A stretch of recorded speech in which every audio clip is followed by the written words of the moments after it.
Tonight, we follow a life that was never meant to grow old, only to burn.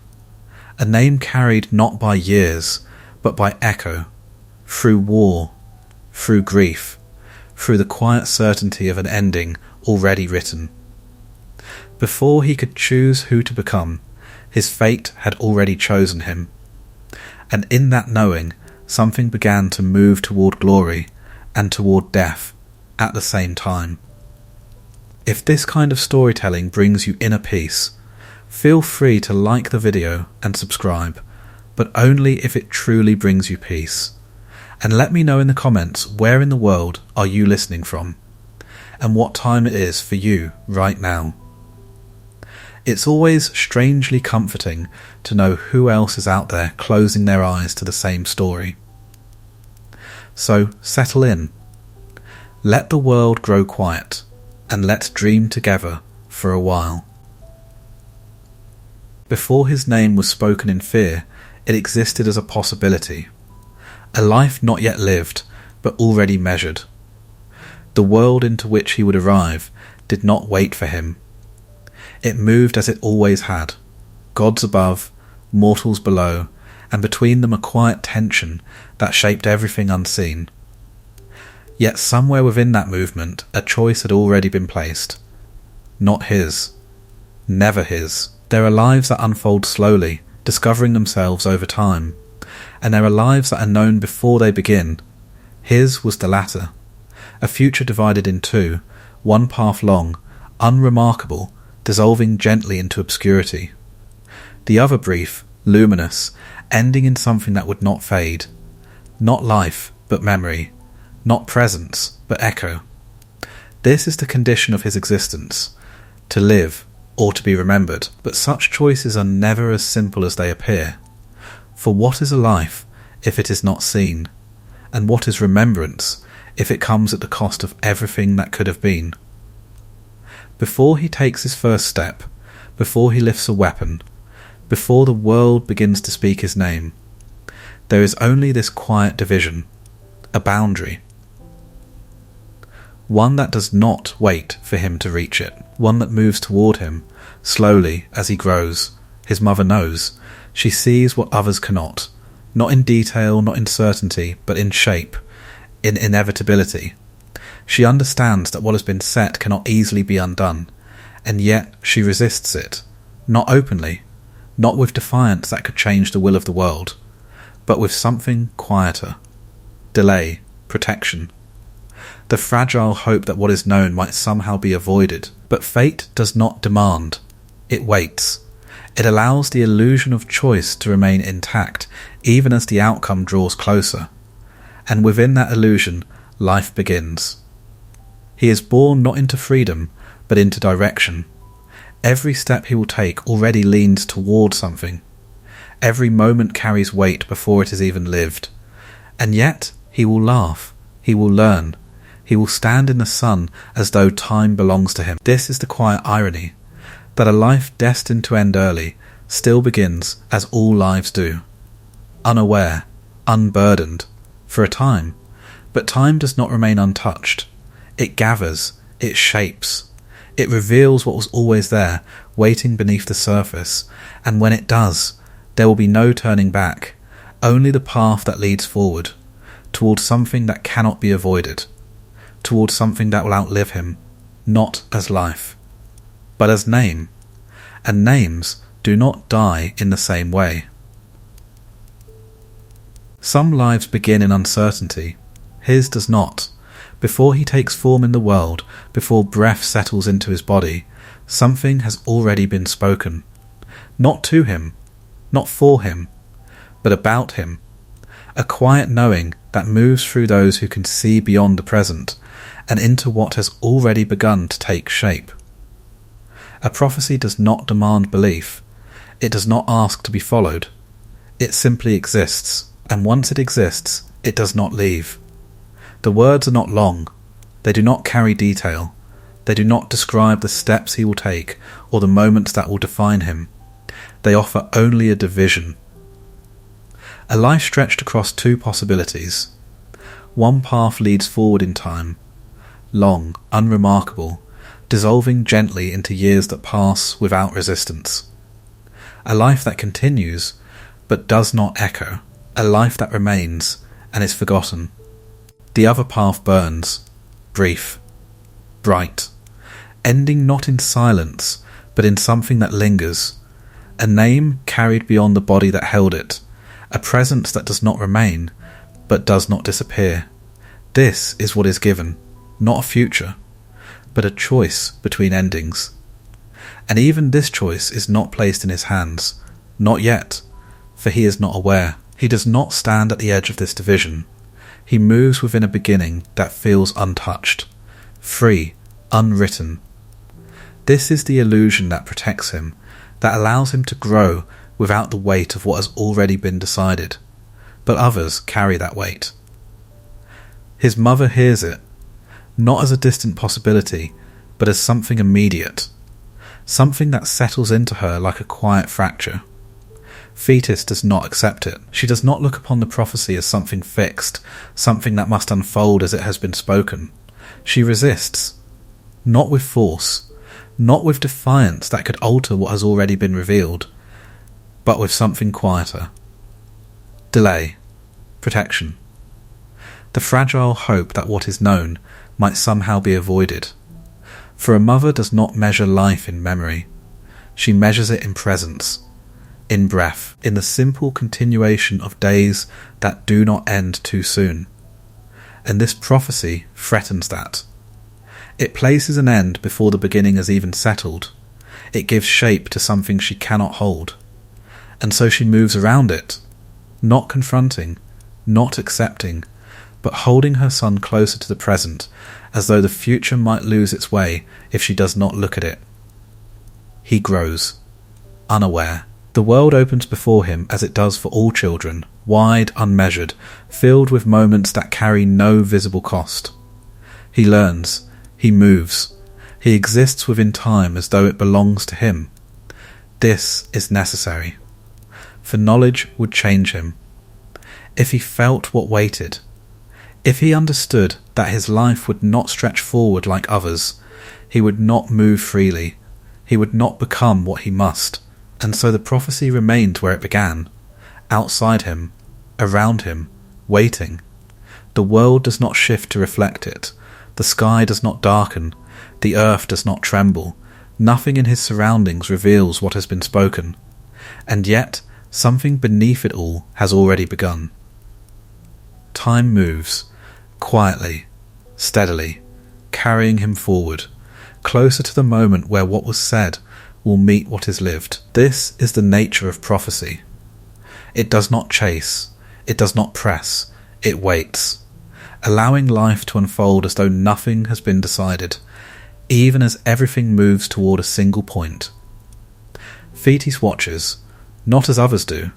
She does not see only the child before her, she sees the absence that will come, the ending that already exists somewhere ahead, and this knowing does not leave her. It shapes how she holds him, how she protects him, how she delays what cannot be delayed forever. For even silence cannot undo what has been spoken. Even love cannot remove what has already taken form.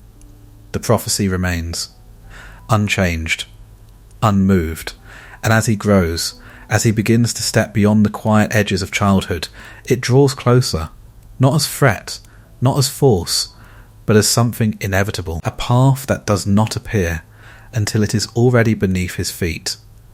And when he reaches it, when the moment comes where the two futures stand before him, it will not feel like discovery, it will feel like recognition, as though the choice had always been there, waiting, for him to become the one who must make it. And once he does, there will be no return, only the brief fire of a life that ends too soon, and is remembered long after it is gone. He does not belong to one world, not entirely. From the beginning, there is a division within him, quiet, unseen, but present. A life shaped not by a single origin, but by two that do not fully meet. His mother is not bound as others are. She does not move within time in the same way. She is older than memory, older than the structures that now define the world. Thetis exists within something deeper, something that does not remain, but flows. His father is different, mortal, rooted, bound to time, to land, to the steady movement of life that begins and ends without resistance. From them, he is formed, not as a balance, but as a tension. For what is born from two different conditions does not settle easily into one. He carries both, the quiet vastness of something beyond human reach, and the fragile limitation of something that must end. This is what defines him, not yet in action, not yet in thought, but in nature. He grows between these two forces, not fully divine, not fully mortal, and because of this, he does not belong completely anywhere. Thetis sees this clearly, more clearly than anyone else. She does not see him as a child alone, she sees what he carries. The division, the vulnerability, for what is partly divine does not escape mortality, it feels it more sharply, more clearly, as something that should not exist, and yet does. She holds him close, not only with care, but with awareness that what he is cannot remain untouched, that the world will not allow something like him to pass through it quietly. Peleus sees something different. He does not look beyond, he does not measure what cannot be measured. He sees his son as something to be shaped, to be taught, to be guided into the life that awaits him. For mortals do not stand outside their nature, they accept it, they move within it, and so he raises him not as something divided, but as something that must become. Strong, capable, present within the world that will one day call him forward. This is the contrast that surrounds him. Two ways of seeing, two ways of holding what he is, one that seeks to protect, one that seeks to prepare, and between them he grows, unaware of the tension that defines him. He does not feel the division as conflict. Not yet. It exists beneath the surface, like something waiting, something that will not reveal itself until it is needed. He moves as a child does, freely, without questioning the boundaries of what he is. He does not ask where he belongs, he simply exists, and in that existence something begins to take shape, not visibly, not suddenly, but steadily, for what is within him does not remain still. The strength that will one day define him does not arrive all at once. It emerges, in small ways, in moments that pass without notice, in movements that carry something more than they should, a presence that does not fully match his age, a quiet intensity that does not come from learning alone. These are the first signs, not of greatness, but of difference. Thetis sees them, and in seeing them, she feels the weight of what she already knows. For what grows within him will not remain hidden. It will draw attention. It will move him toward something, toward the path that has already been spoken. She does not stop this. She cannot, but she watches, with a stillness that carries both care and fear. Peleus sees them as well, but not in the same way. To him, these are signs of promise, of what his son might become, of the strength that will allow him to stand within the world and not be overcome by it. He does not see the cost, not yet, for the cost does not appear in the beginning. It reveals itself later, when what has been given must be used, and what is used cannot be taken back. The child remains, still moving within a world that feels open, still untouched by the decisions that will one day define him, and yet something is already forming, within him, around him, the quiet shaping of a life that will not remain simple. He is not only what he is what he will become. And what he will become is already beginning, not as destiny pressing down upon him, but as something rising, from within, from what he carries, from the union that created him, a goddess who cannot remain, a king who cannot escape, and between them, a life that will not belong fully to either, only to what lies ahead, only to what waits, and what waits will not remain distant forever. It will come, as all things do, not suddenly, but inevitably, and when it does, what he is will no longer be something hidden, it will be revealed, fully, and once revealed, it will not return to silence again. Fear does not always arrive as panic, it settles, quietly, deep within what cannot be changed. Thetis does not fear as mortals do, not with sudden reaction, not with uncertainty about what might happen. Her fear is different. It is shaped by knowing, by the quiet awareness that something has already been set into motion and will not easily turn away. She has seen enough of the world to understand this, not in detail, not in fixed images of what will come, but in shape, in direction, in inevitability. The prophecy remains with her, not as words alone, but as presence. Something that moves through every moment she shares with him. Every step he takes carries it. Every breath feels as though it moves closer to something she cannot stop. This is what fear becomes, when it cannot act. Not a force, but a weight. A quiet pressure that does not leave. She does not speak of it, not to him, not to those around her. For to speak it would be to make it real in a way she cannot accept.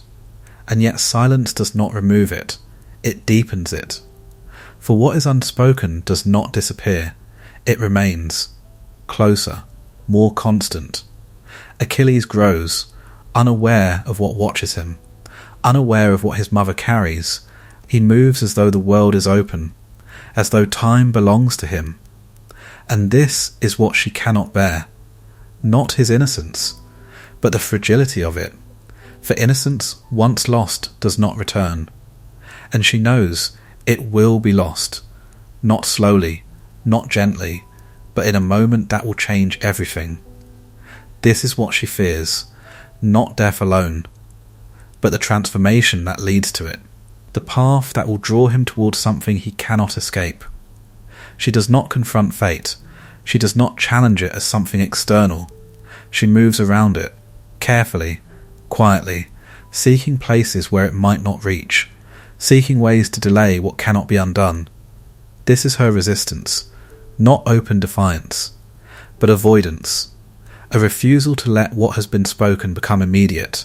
She keeps him close, not in confinement, but in presence, holding him within a space where the world has not yet touched him fully, where war has not yet cooled, where the path before him has not yet revealed itself. But time does not pause, it does not slow, because it is feared. It continues, steadily, drawing him forward. And she feels this, not as change, but as approach. The future does not remain distant, it comes closer. With every passing day, with every moment he becomes more than what he was. She watches him, not only as a mother, but as one who sees the line ahead. The point where what he is now will no longer remain. And this creates something deeper than fear. It creates helplessness. For to know what will come and not be able to stop it is to exist within a kind of silence that does not resolve. She does not break. She does not collapse beneath it. She remains, as she must, but something within her shifts, from hope into something more restrained, more quiet. And knowing that what she holds cannot be held forever, and yet she does not release him, not willingly, not completely. For love does not surrender easily to inevitability.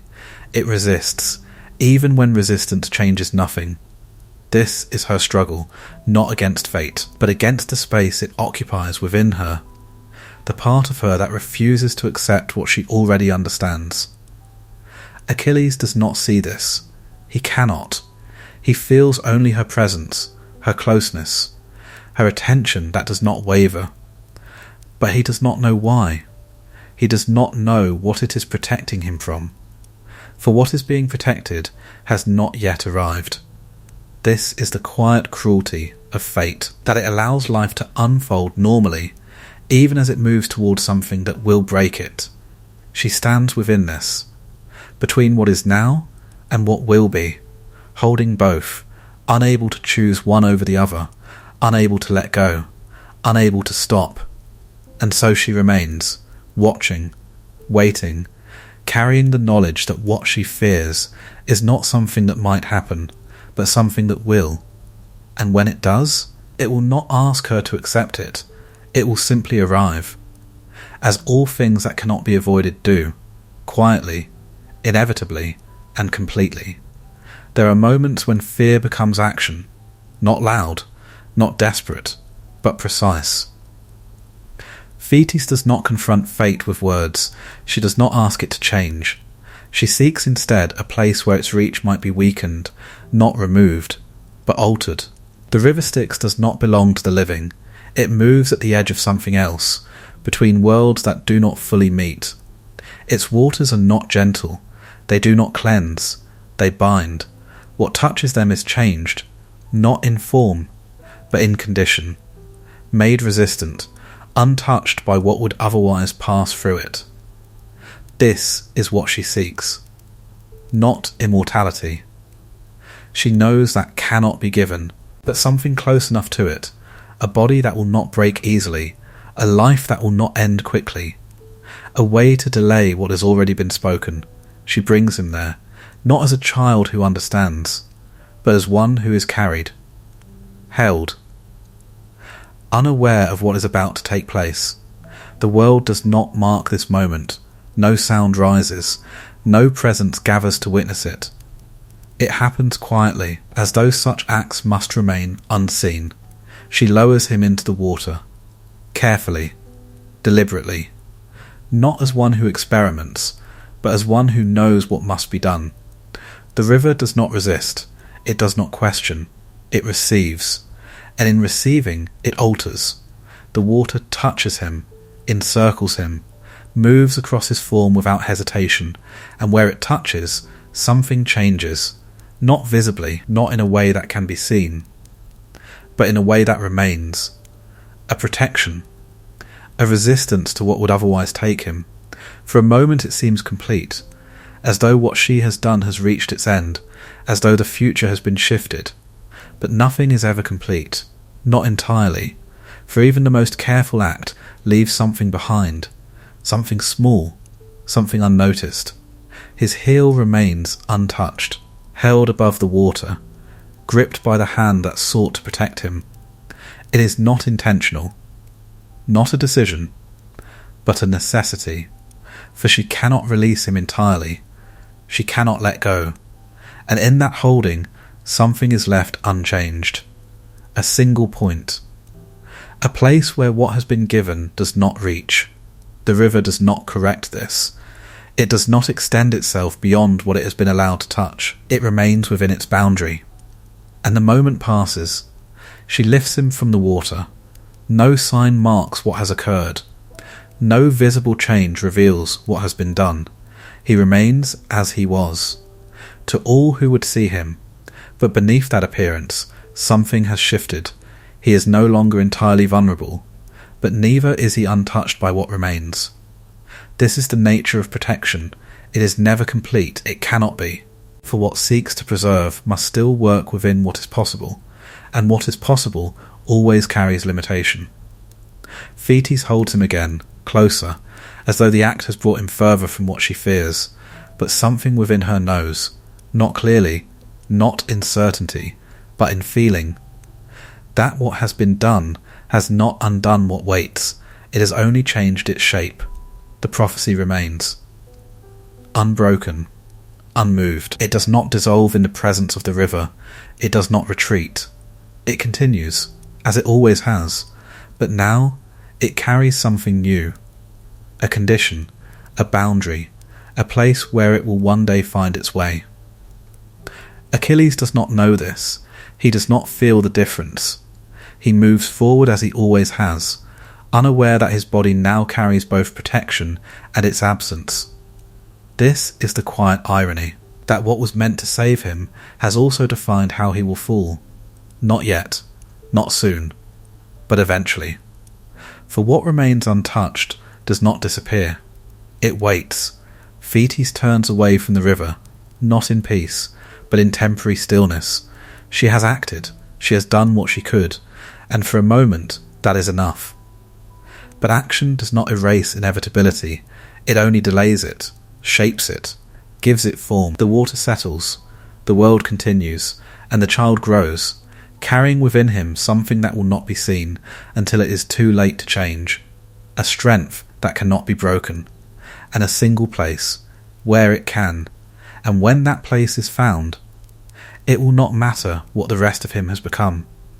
For fate does not require much, only enough, and enough has already been left behind, waiting, silent, unnoticed, until the moment it is needed. And when that moment comes, it will not feel like chance, it will feel like completion, as though what was missed had always been meant to remain. War does not begin when weapons are raised.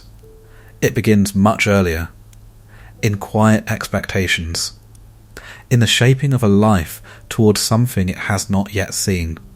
Achilles does not step into war suddenly, he is moved toward it, slowly, almost imperceptibly.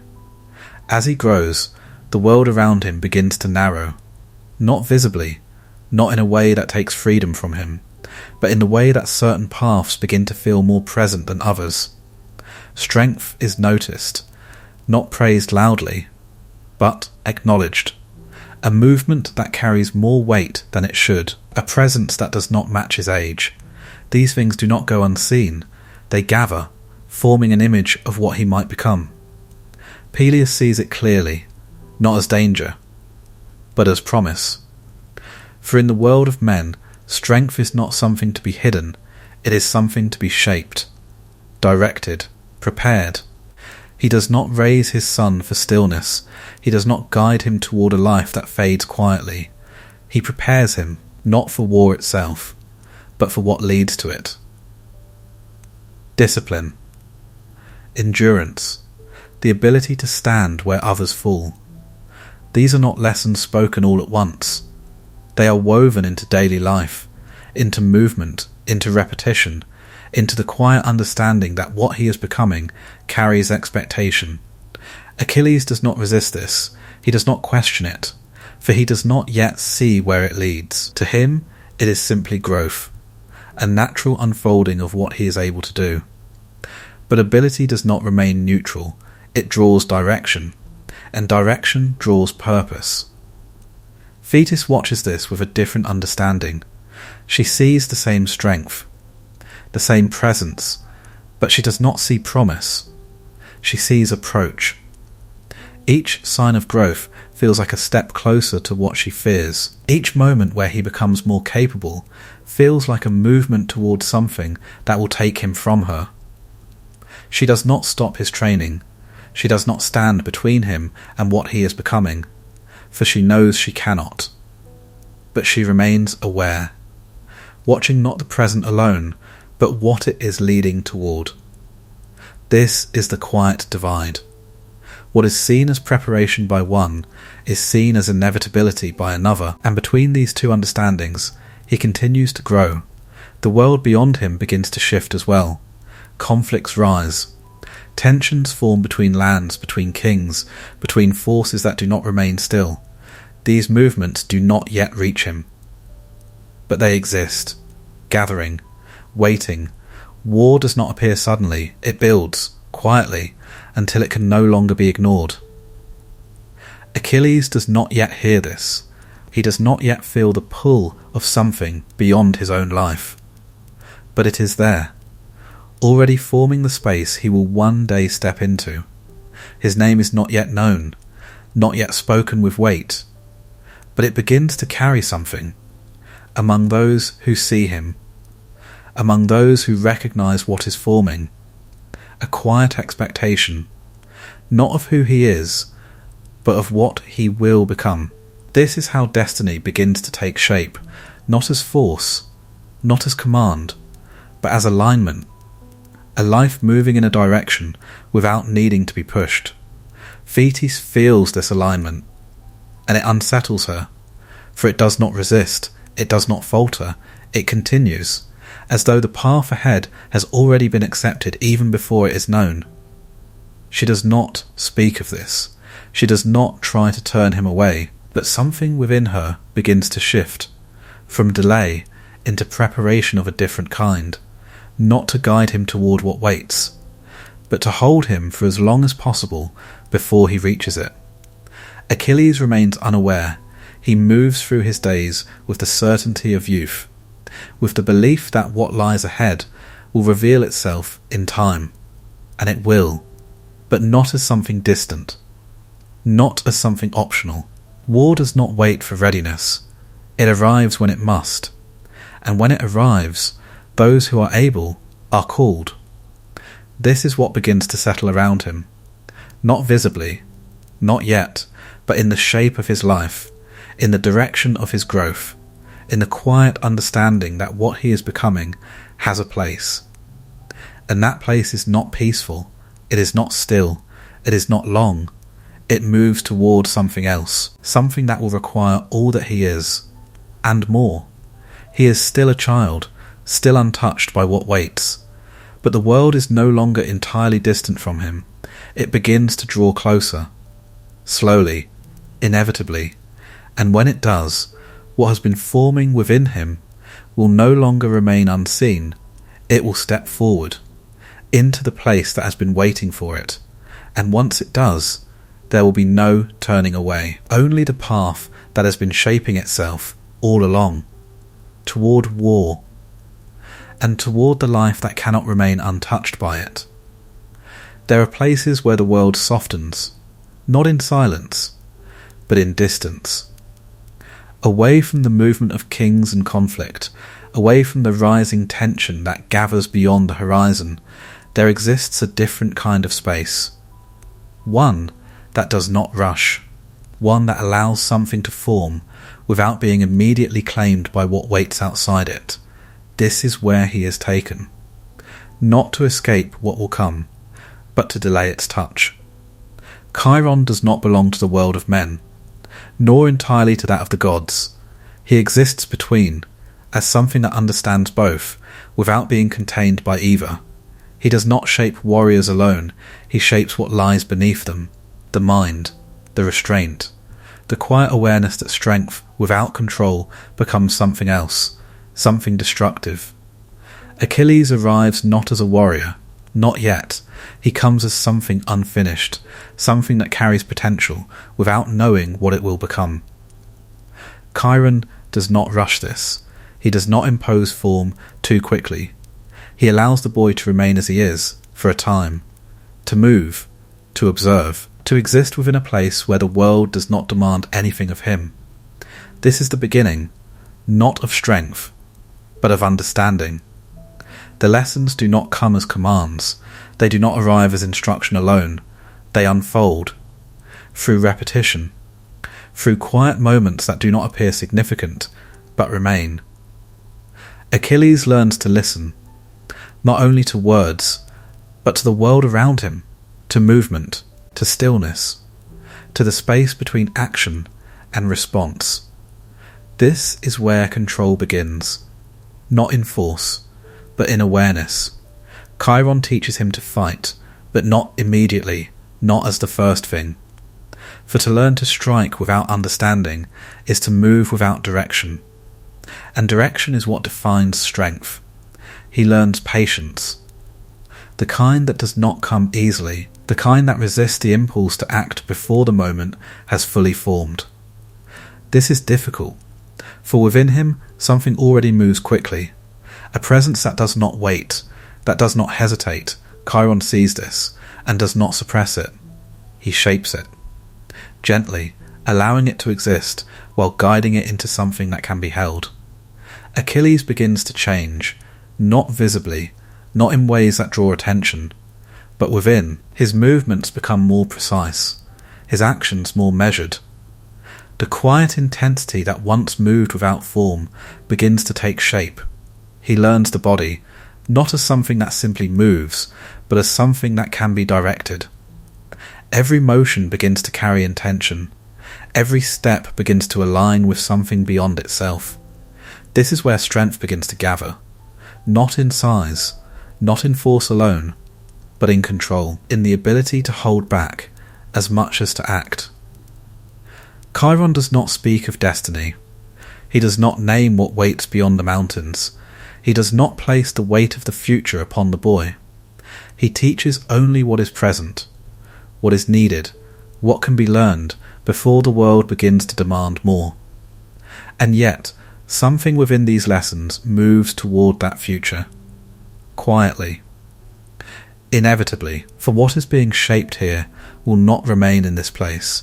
It will be taken, carried outward, used. Thetis knows this, even from a distance. She has placed him here not to remove him from fate, but to prepare him in a way that might alter how he meets it, not to stop what will come, but to give him something within it. Chiron does not promise safety. He does not offer protection from what lies ahead. He offers something else, readiness, not for the outcome, but for the moment. Achilles does not yet understand this. He does not yet see where these lessons lead. To him, this is life, a space where he grows, where he becomes more than he was, without knowing what that more will demand. But time does not remain still, even here, even in a place that feels removed from the world. It moves, carrying him forward. The boy who arrived begins to fade, not suddenly, but gradually, replaced by something else, something sharper, something more defined. And with that change, something else begins to follow. A quiet awareness, not yet of fate, not yet of the choice that waits, but of himself, of what he is becoming. And once that awareness begins, it does not stop, it deepens, it grows, until the moment comes when what he has learned will no longer remain contained within this place. It will be called outward, into the world that has been waiting. And when that call arrives, he will not be unprepared, but neither will he be able to remain, for what has been shaped was never meant to stay hidden, only to be formed before it is revealed. Strength is not taught all at once. It does not arrive fully formed, nor does it reveal itself in a single moment. It gathers, quietly, steadily, through repetition, through restraint, through the shaping of what already exists within. Achilles has begun to understand his body, its speed, its precision, the way it responds when called upon. But strength alone is not what Chiron teaches. For strength without direction does not remain pure. It becomes something else, something that consumes rather than protects.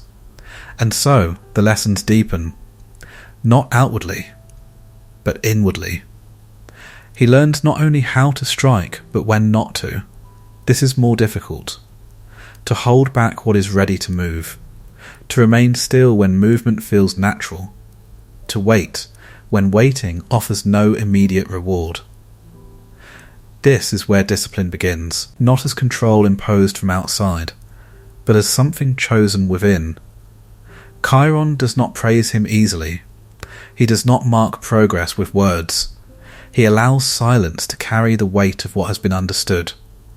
And within that silence, Achilles begins to recognize something, that what he becomes is not measured by what others see, but by what he can hold within himself. There are moments where his strength exceeds what is expected, where his movement outpaces what has been taught, where something within him acts before it is guided. These moments do not go unnoticed, but they are not celebrated. Chiron observes them and then turns away, not dismissing, not denying, but refusing to let them define him. For to rely on what comes easily is to remain incomplete. Achilles begins to feel this, a tension between what he can do and what he must learn to do, between instinct and intention.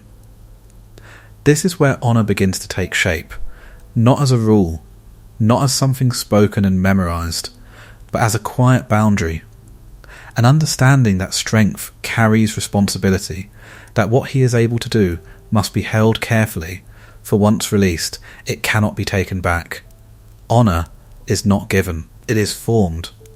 in moments where no one is watching, in decisions that do not carry immediate consequence, in the quiet space where action could be taken but is not. Chiron places him in these moments, not as tests, but as opportunities, to see what he will choose when nothing forces him. Achilles begins to choose differently, not always, not perfectly, but with growing awareness. He begins to see that strength alone does not define him, that what he does with it shapes what he becomes. This is not a lesson that settles easily, it resists.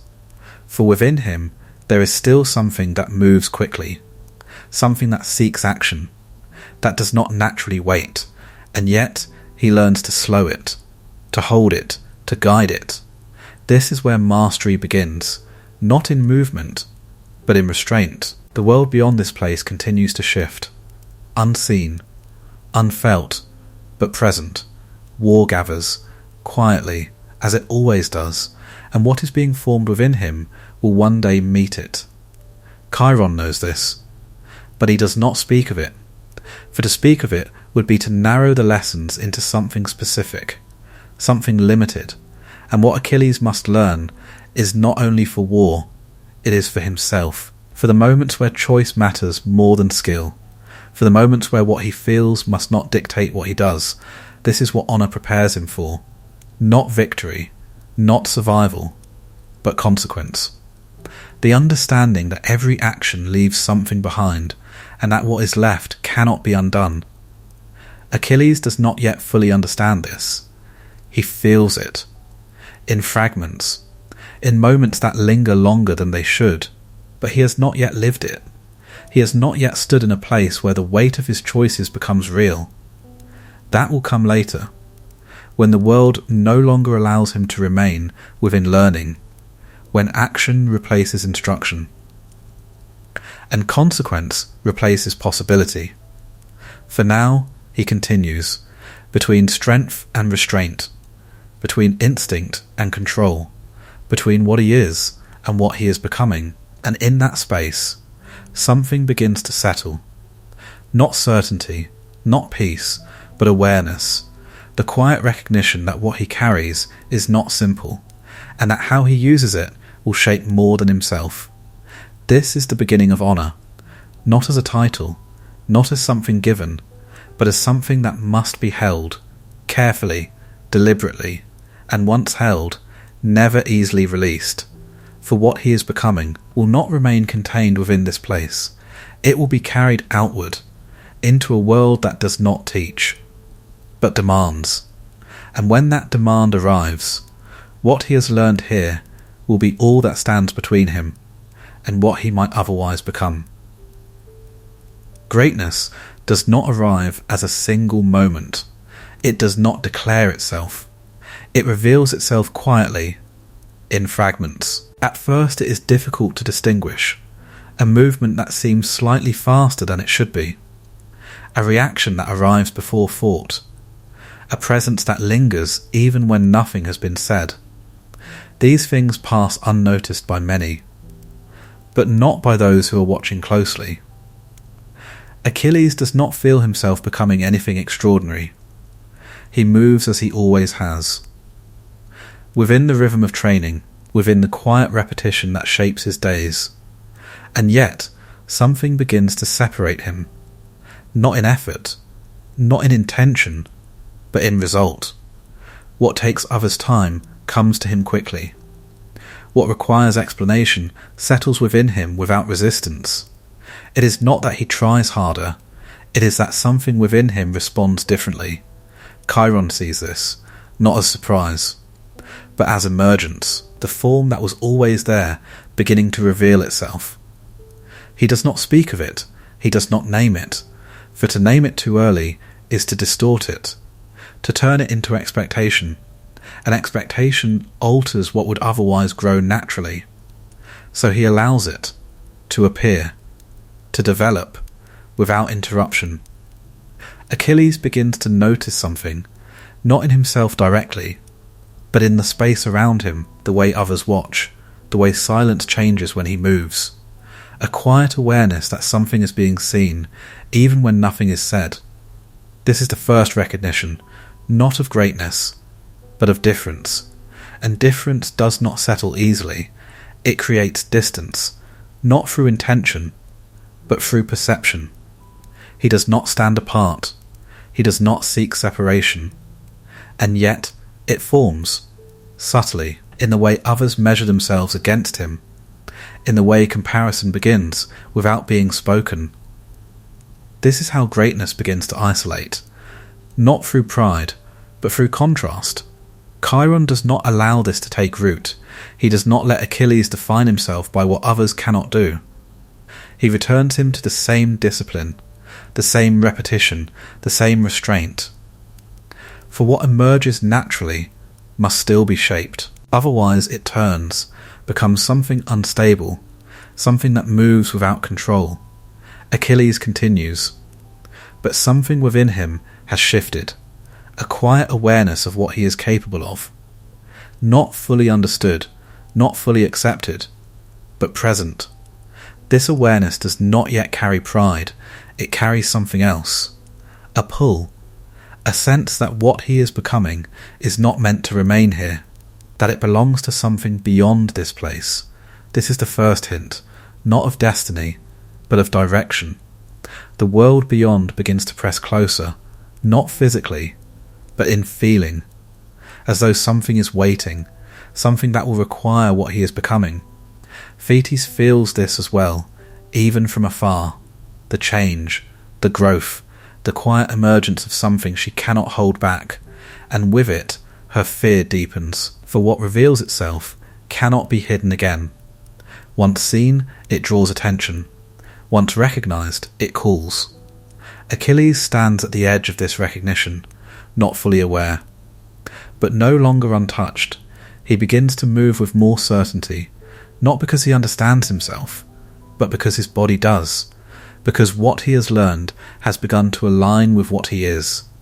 This is where greatness becomes visible, not as display, not as something performed, but as something that simply is, in the way he stands, in the way he moves, in the way the world around him seems to respond without being asked. It is still early, still forming, still incomplete, but it cannot be mistaken. Not by those who see, not by those who understand what it means. Chiron sees not only what he is, but what will follow. And he remains silent, for words cannot contain what is still becoming. Achilles does not yet know what this will cost. He does not yet see where it leads. He stands within the moment, within the quiet unfolding of something that feels natural. But what feels natural is rarely without consequence. Greatness does not exist without demand. It does not remain contained. It moves outward, toward something, toward a place where it will be tested, where it will no longer be potential, but action.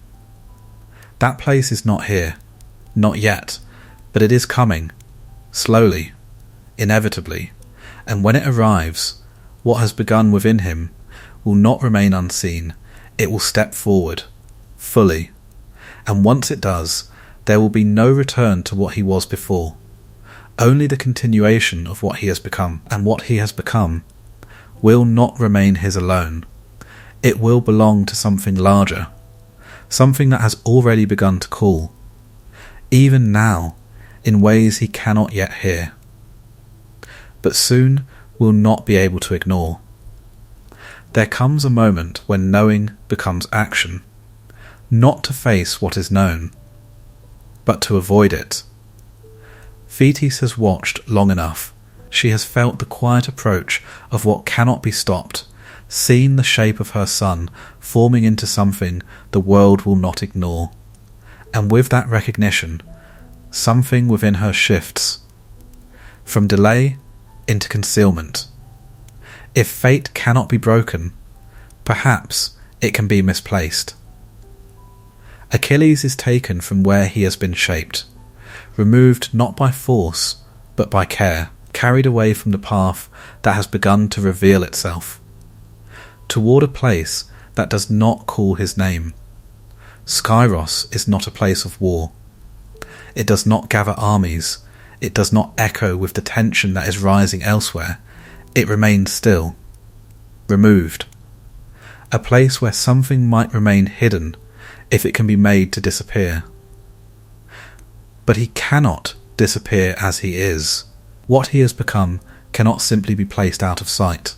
It must be altered, covered, reshaped into something that does not draw attention. This is what she does, not by changing who he is, but by changing how he appears. He is placed among daughters, dressed not as himself, not as what he is becoming, but as something softer, something that does not carry the same expectation. This is not transformation, it is concealment, a surface placed over something that remains unchanged beneath it. Achilles does not resist, not openly, not at first, for he does not yet fully understand what is being taken from him, only that something has shifted, that the rhythm he once moved within has been replaced by something quieter, something slower. He walks among those who do not see him as he is, who do not measure him by strength, who do not recognize what lies beneath what has been placed before them. And for a moment, this holds. The world does not reach him here. The call of war does not enter this space. The path that once seemed to draw closer becomes distant again. This is what Thetis sought. A delay, a quiet suspension of what must come. But concealment is not stillness, it is tension. A holding of something that resists being held. Achilles feels this, not as clarity, but as discomfort, a quiet misalignment between what he is and what he is asked to be. He moves carefully, learns to remain within the shape that has been given to him, but it does not settle, for what has already begun within him does not return to silence. It waits, restless, present. The world within Skyros continues as it always has, unaware, untouched by what stands among it, but beneath that surface, something remains unresolved. A presence that does not belong entirely to this place. Time moves here as well. It does not stop because he has been hidden. It continues, carrying him forward. Even within concealment, this is what cannot be avoided. That fate does not require visibility. It does not need him to stand openly within the world. It moves toward him regardless of where he is placed. Thetis holds on to this moment, this fragile pause, as though it might last, as though what she has done has shifted the path enough to change its direction. But something deeper remains, the understanding that this cannot continue, not forever. For what he is becoming cannot remain hidden. It does not belong in stillness. It does not belong in silence. It belongs to something else. Something that is already forming beyond this place. Achilles begins to feel it more clearly, not as knowledge, but as pull. A sense that what surrounds him is not where he is meant to remain. That something beyond this quiet space calls to what he carries. He does not yet answer it. He remains. But the stillness no longer holds him in the same way. It begins to feel temporary, like something that will end, even if he does not yet know how. Concealment begins to weaken, not from outside, but from within. For what is hidden does not disappear. It gathers, it presses against what contains it, until the moment comes when it must emerge again. That moment approaches, quietly, inevitably, as all such moments do, and when it arrives, what has been concealed will not return gently. It will break through, not as something new, but as something that was always there, waiting, for the place where it can no longer be hidden. And when that place is reached, the path that was delayed will continue, as though it had never been interrupted at all. What is hidden does not remain so indefinitely. It waits, it holds, but it also reveals itself when something arrives that knows how to see.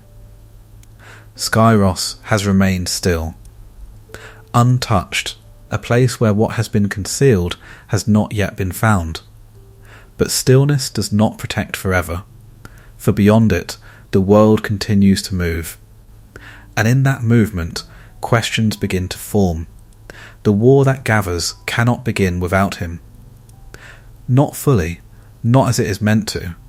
This is what is known, not by many, but by those who understand the shape of what is coming. Odysseus is among them. He does not search as others do, not with force, not with assumption. He searches with thought. With the understanding that what is hidden does not disappear, it disguises itself, and disguise leaves traces. He arrives not as a seeker of truth alone, but as one who understands how truth avoids being found. He does not demand. He does not question openly. He observes. The daughters move as daughters do. Their presence carries no disruption, no sign of what lies beneath, but something remains, something that does not align, a stillness within movement, a presence that feels slightly misplaced, not enough to reveal itself, but enough to suggest. Odysseus does not confront it. He does not attempt to uncover it directly, for what is hidden resists direct force. It closes, it withdraws. Instead, he creates a moment, a small disturbance. Merchants arrive, objects are laid out, adornment, fabric, jewellery, things that draw attention in a certain way, things that invite interest. The daughters gather. They move toward what is familiar, toward what reflects their world. But among these objects, something else is placed, quietly, without emphasis, weapons, not as threat, not as declaration, but as presence. A different kind of object, one that does not belong, and yet remains. The moment unfolds slowly. No one is told what to do. No one is directed.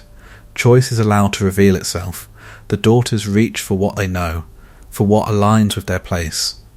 But one movement differs, subtle, almost unnoticeable, a hesitation, a shift of attention, toward something that should not call. Achilles sees them, not as symbols, not as strategy, but as something familiar, something that resonates with what he has carried, what he has learned, what he has become. And in that moment, the concealment falters, not through force, not through exposure, but through recognition. His hand moves, not in defiance, not in awareness of being watched, but naturally, as though the choice has already been made before he realizes it. The weapon is lifted, not as performance, not as declaration, but as something that fits, something that belongs. And in that simple movement, everything changes. The disguise does not fall away visibly, but it no longer holds. For what has been revealed cannot be hidden again. Odysseus does not react, not outwardly. He does not mark the moment. He allows it to pass as though nothing has occurred, but he has seen, and seeing is enough. Achilles feels it, not immediately, not as realization, but as shift, a quiet understanding that something has been uncovered, that the stillness he has lived within has reached its end.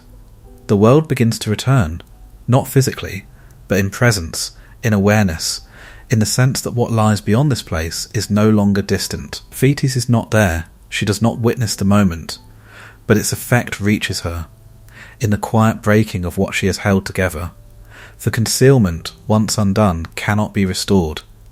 It does not return, it does not settle back into what it was.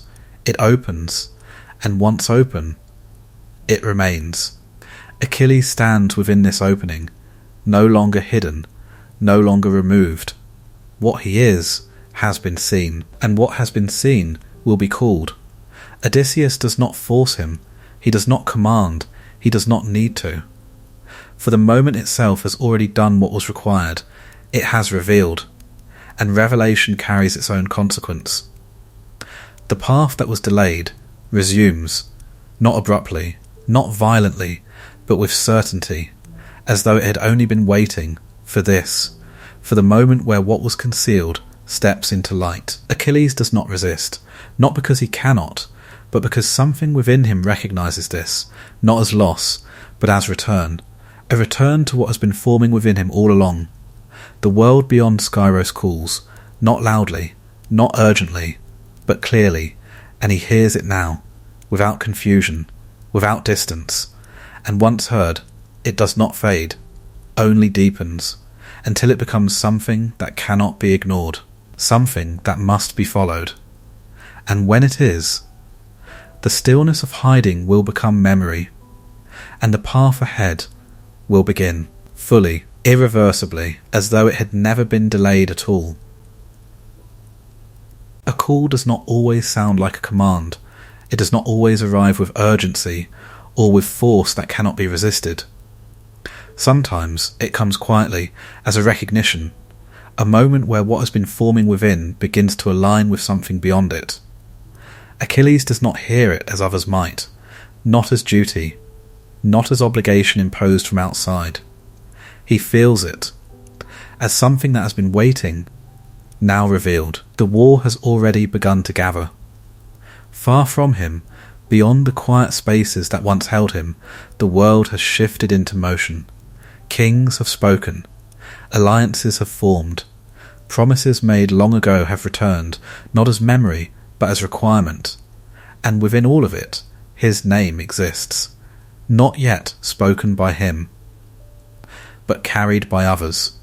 For the war that approaches is not complete without him, not because of what he has done, but because of what he will become within it. This is the nature of such moments.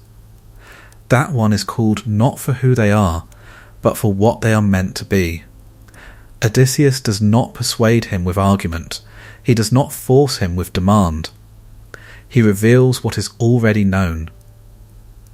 The war, the gathering, the inevitability of what is unfolding, and within that revelation, the choice begins to take shape, not as something new, but as something remembered.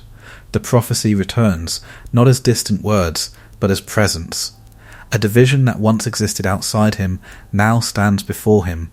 Two paths, one that remains, one that ends. But he is no longer a child. He does not stand within innocence. He has grown, learned, changed, and with that change comes awareness. Not complete, not fully understood, but enough. Enough to feel what this moment carries. Thetis feels it as well, even before he speaks, even before the decision forms.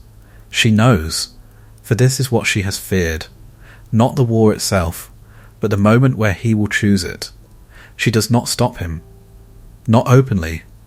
Not with words that could hold him back, for she understands something now that she resisted before, that what he is cannot remain contained, that what he has become will move toward what calls it.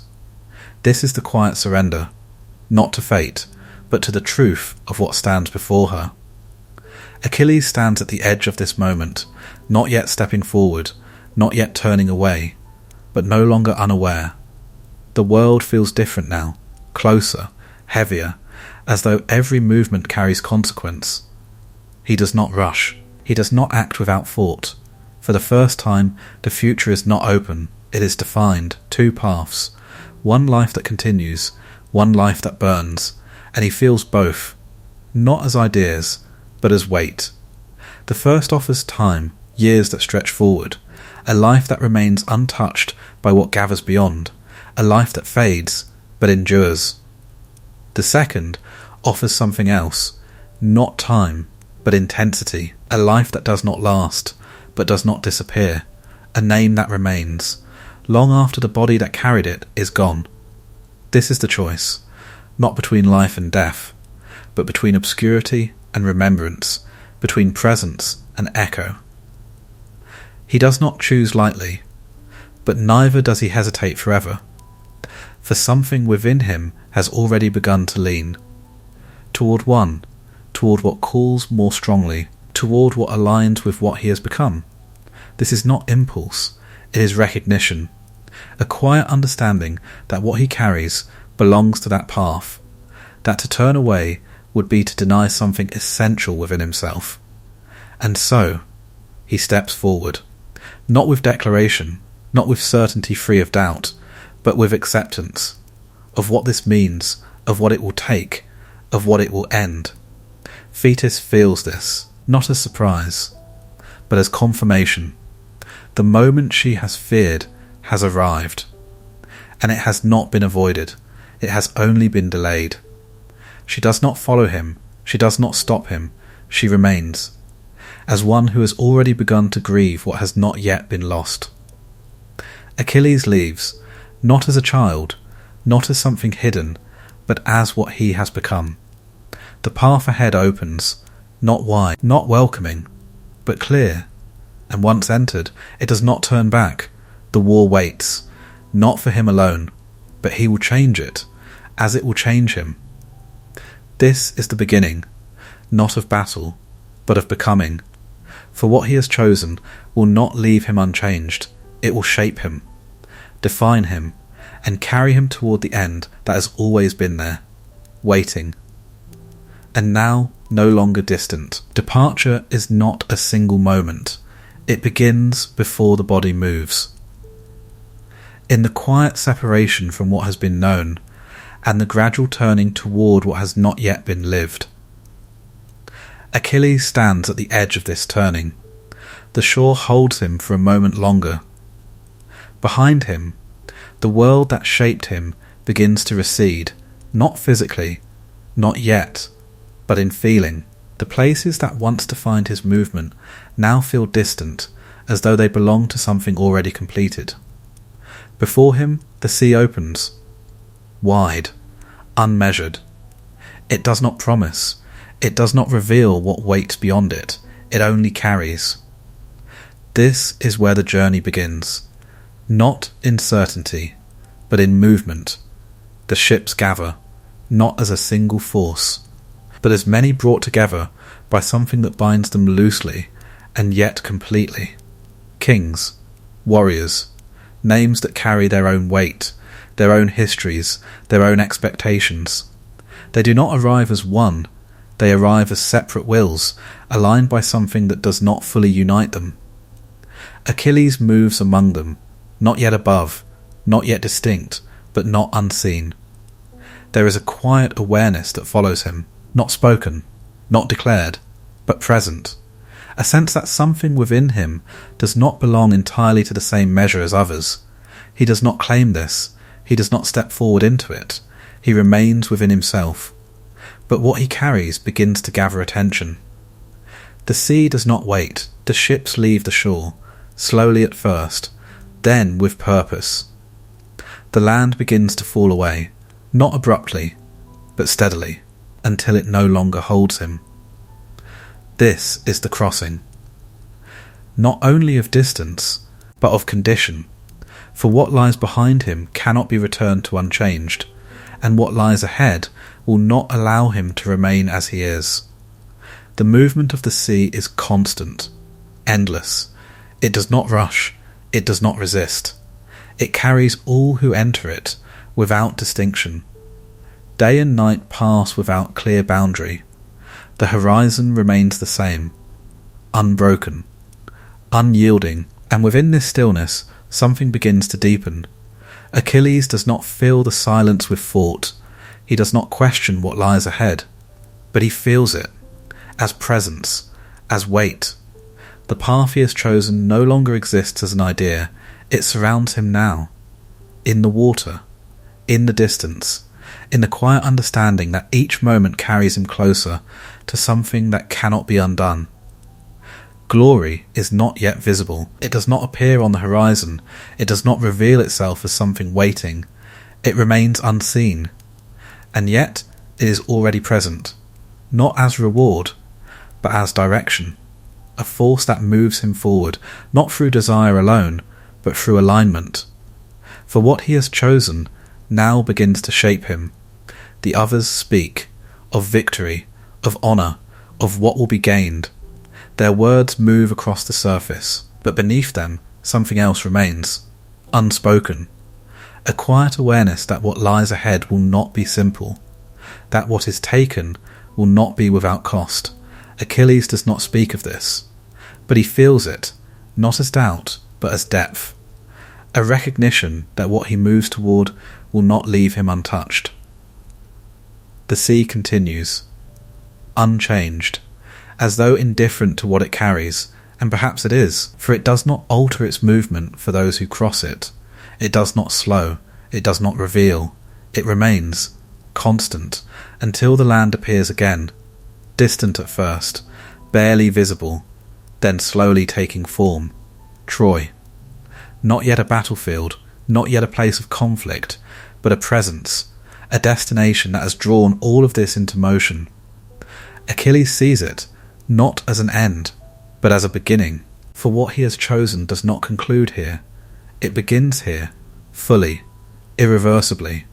The ships approach, the distance closes, and with it, the quiet space of the journey begins to fade.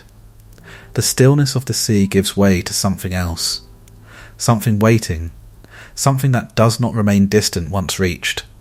He stands at the edge of arrival, not stepping forward yet, but no longer held back. What lies ahead is no longer unseen, it has taken form, and once stepped into, it will not release him. For glory is not given at a distance, it is taken. Through action, through loss, through moments that do not allow retreat. He has reached the threshold, not of war alone, but of what he will become within it. And once he crosses, there will be no return to the one who stood on the shore, only the one who moves forward. Into what he has chosen, into what has been waiting, into the beginning of everything that will follow. Arrival does not announce itself with certainty. It reveals itself slowly as distance closes. The ships move toward land not as a single force, but as many drawn into the same direction. The sea, which once carried them in quiet continuity, begins to release them. The rhythm changes, the stillness breaks. Troy rises from the horizon, not suddenly, not as something overwhelming, but as something that has always been there, now seen. Its walls do not speak, they do not threaten, they remain, steady, unmoved by what approaches. This is the first meeting, not of battle, but of presence. The land does not welcome them, nor does it resist, it waits, as though what is about to unfold has already been accepted. The ships slow, the distance narrows, the water that once separated them from what lies ahead becomes shallow, less certain, no longer a barrier, but a passage. Achilles stands among the others, not at the front, not behind, but within the moment. The journey has ended. The space that allowed reflection has closed. What remains is action, not yet taken, but inevitable. The first step onto land is not marked by sound, no declaration, no immediate clash, only contact, foot against ground, a crossing that does not return. The world shifts, not visibly, but in condition. For the moment he steps forward, he is no longer moving toward war, he is within it. The shore receives them, not as invaders alone, but as something that alters what it touches. For land that has not known conflict changes when it arrives. Even before the first strike, the air carries tension, subtle, unformed, but present. The others move, some with certainty, some with urgency, some with voices that rise to fill the space, but beneath it all there is something quieter, a recognition that this is not yet what it will become, that what stands before them is only the beginning. Achilles feels this, not as hesitation, but as awareness. The ground beneath him does not feel different, and yet it does, as though each step carries more weight, as though the act of standing here has already begun to shape what follows. The city remains at a distance, its walls holding what lies within, unrevealed, unbroken.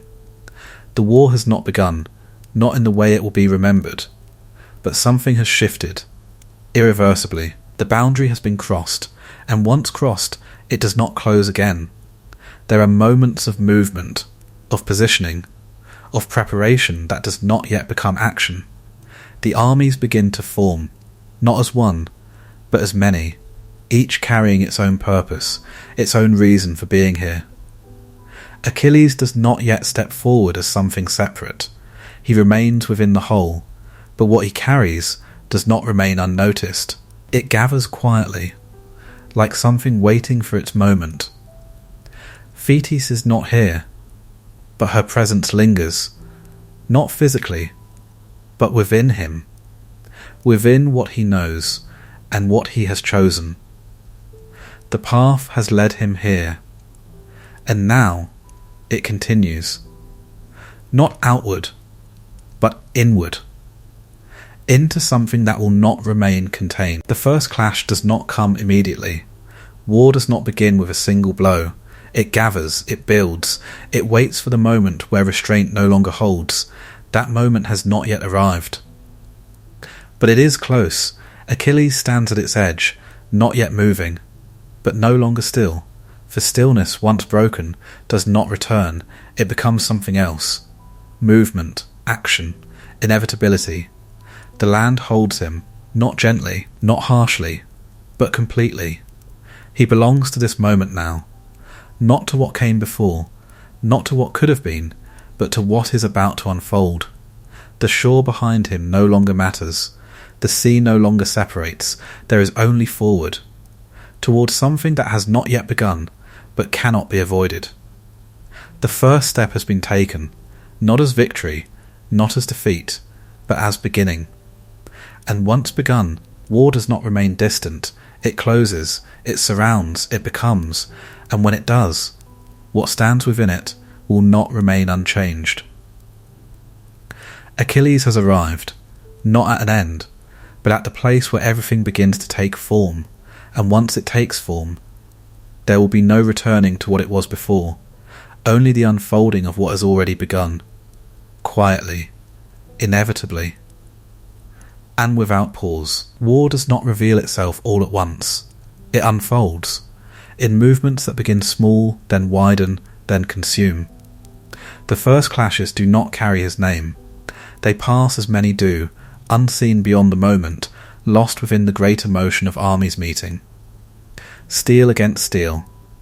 Voices raised, then silenced. The ground beginning to remember what it means to hold what has fallen upon it.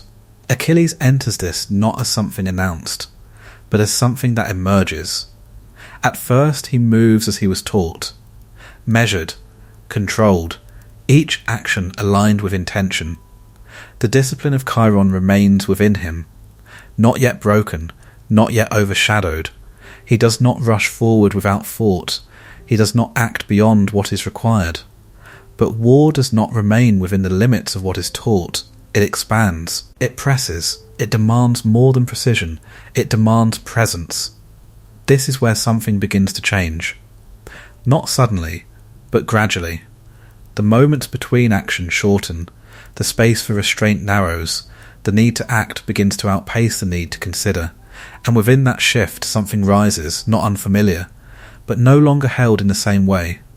Achilles begins to move faster, not only in body, but in decision. The distance between impulse and action begins to close, and where it closes, something emerges, a force that does not hesitate, a presence that does not withdraw. Those around him begin to see it, not in one moment, but in many, in the way he does not fall back, in the way he moves forward when others pause, in the way his presence alters the space around him.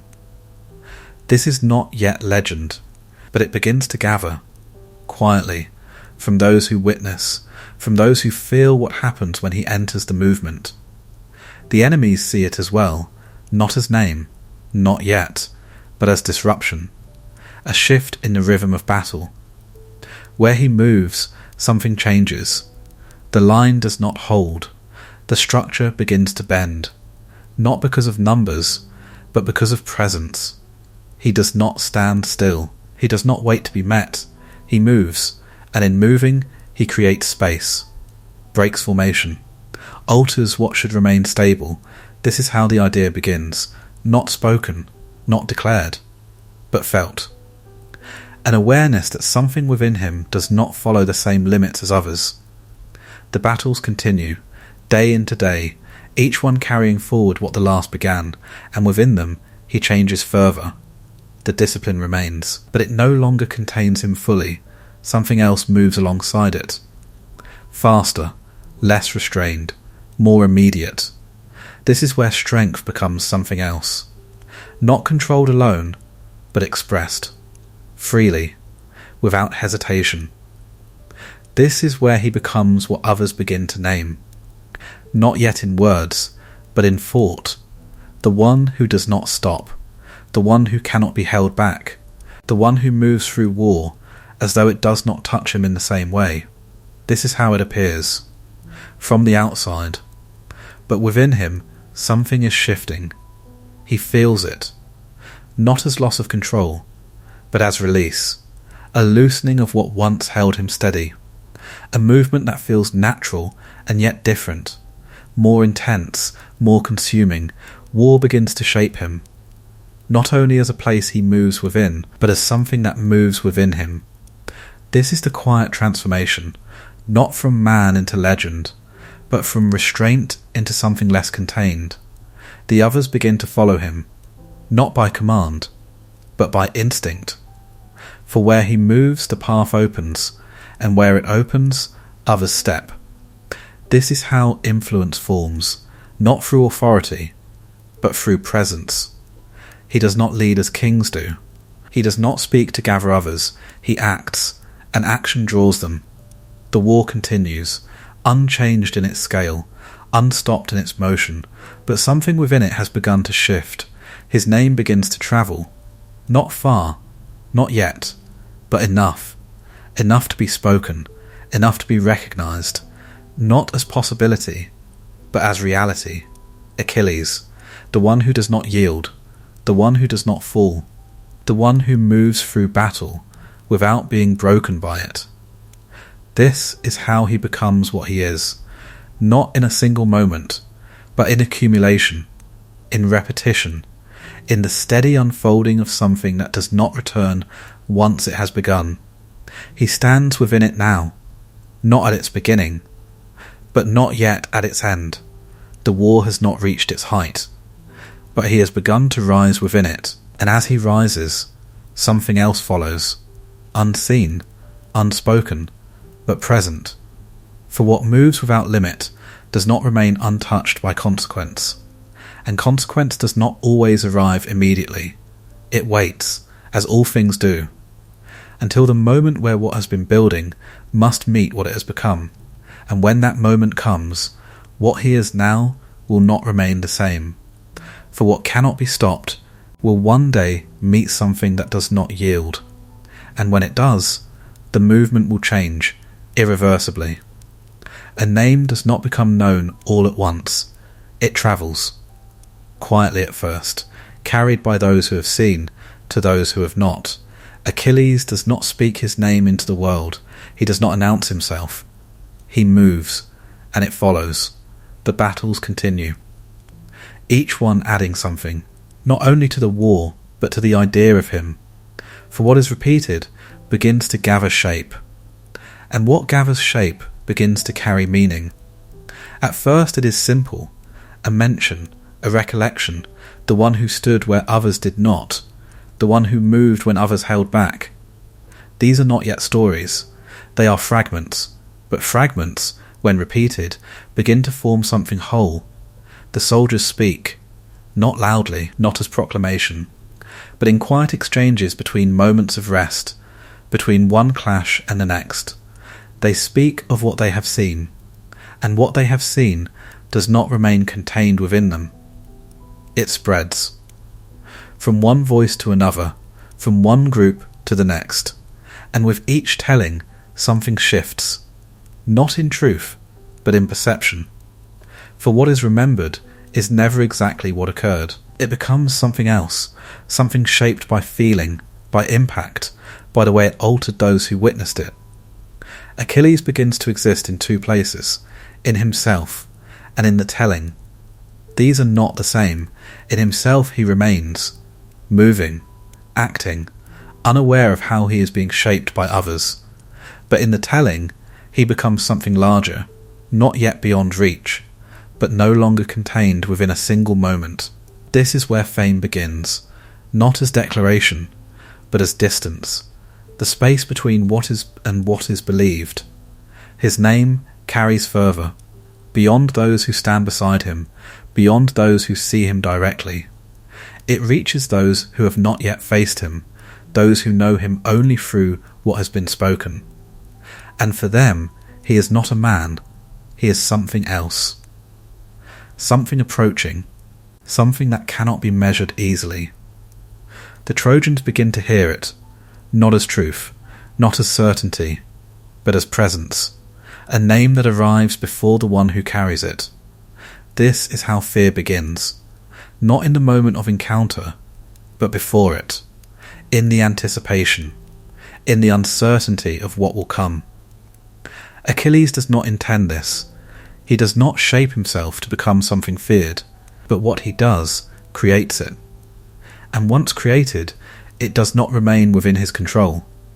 The name moves beyond him, takes on weight, becomes something that enters the battlefield before he does, and alters it, even before he arrives. The Greeks feel this as well, not as fear, but as reliance, a quiet understanding that where he stands, the outcome changes. This is not spoken as certainty, but it is felt, and what is felt shapes how they move, how they fight, how they wait. For his presence becomes something more than individual. It becomes influence, a force that extends beyond his actions, into the minds of those around him, and those against him. This is the turning point, where he is no longer only himself, he becomes what others believe him to be. And belief carries its own power, but it also carries something else: distance. For as the name grows, the man within it begins to recede, not visibly, not completely, but enough. Enough that what he is becomes secondary to what he represents. Achilles does not yet feel this fully. He continues, within the movement of war, within the rhythm of battle that does not pause, but something begins to shift, a quiet separation between what he does and what it becomes once it leaves him. This is the nature of fame. It does not remain true. It transforms, it expands, it takes what is real and carries it beyond its origin, and in doing so, it creates something that cannot be fully returned to its source. His name now moves ahead of him, arrives before him, and lingers after he has left. It exists without him, and yet is entirely bound to him. This is the beginning of something irreversible. For once a name becomes more than the one who carries it, it cannot return to what it was. It must continue, to grow, to change, to carry forward into places where he has not yet been. And when it does, it will shape what follows, not only for others, but for him. For the one who carries such a name cannot remain untouched by it. It returns, in expectation, in pressure, in the quiet demand to become what has already been imagined, and when that demand meets what he is, something will shift. Not yet, but soon. For fame does not end with being known. It continues, until the one who carries it must confront what it has become, and what it will require. War does not take only lives, it takes what surrounds them. Names become objects, homes become absence, and people become something that can be claimed. This is the quiet structure beneath conflict, not always spoken, but always present. Achilles moves through the war as he has begun to move through all things, directly, without hesitation, within the momentum that has already taken hold of him. Cities fall, not all at once, not as a single event, but in moments, one after another, each one adding to the greater motion, each one leaving something behind. From one of these moments, she comes. Briseis. Not as a figure of significance. Not yet. She is part of what remains when a place has been taken, a presence removed from where it belonged and placed into something else. Achilles does not seek her. He does not choose her in the way one might choose what they desire.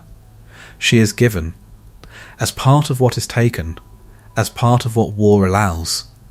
And at first she remains distant, not in space, but in meaning.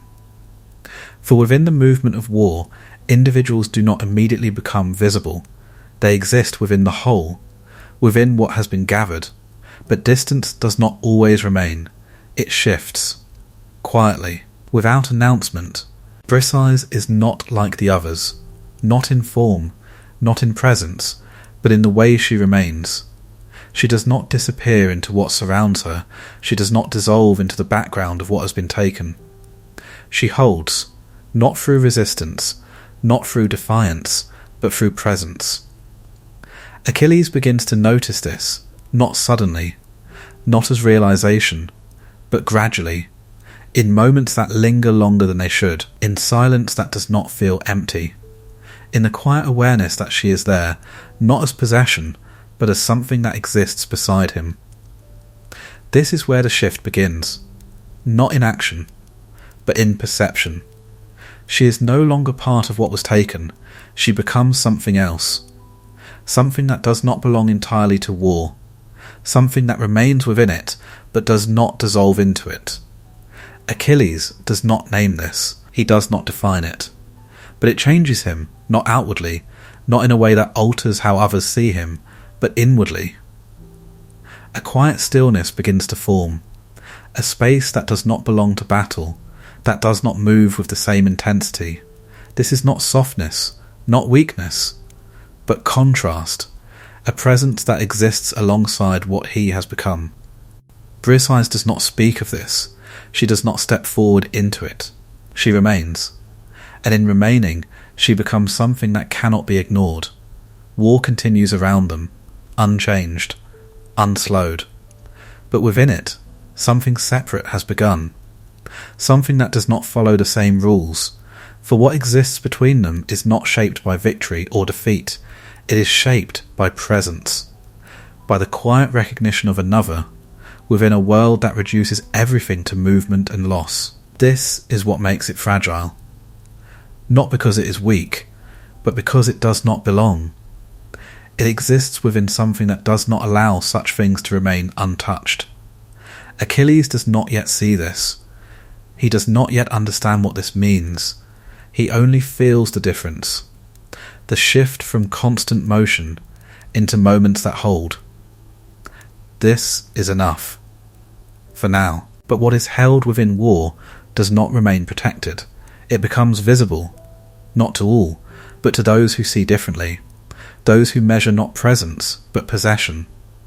Agamemnon sees this, not as connection, but as claim. For within the structure of war, what is taken belongs to those who command, not to those who hold it. This is where the fracture begins, not yet in action, not yet in conflict, but in perception. Briseis is no longer only what she was, but to others she remains exactly that, something that can be moved, taken, reassigned. Achilles does not yet feel the full weight of this, but it approaches, quietly. As all things that alter what is held must, the moment has not yet arrived, but it is near, for what has been formed will be tested, not in battle, but in loss, and when that loss comes, it will not remain contained within the space where it began. It will extend into something larger, something that will not be easily undone. For what is taken in war does not always remain where it is placed. It moves, it shifts, and in that movement it changes everything it touches.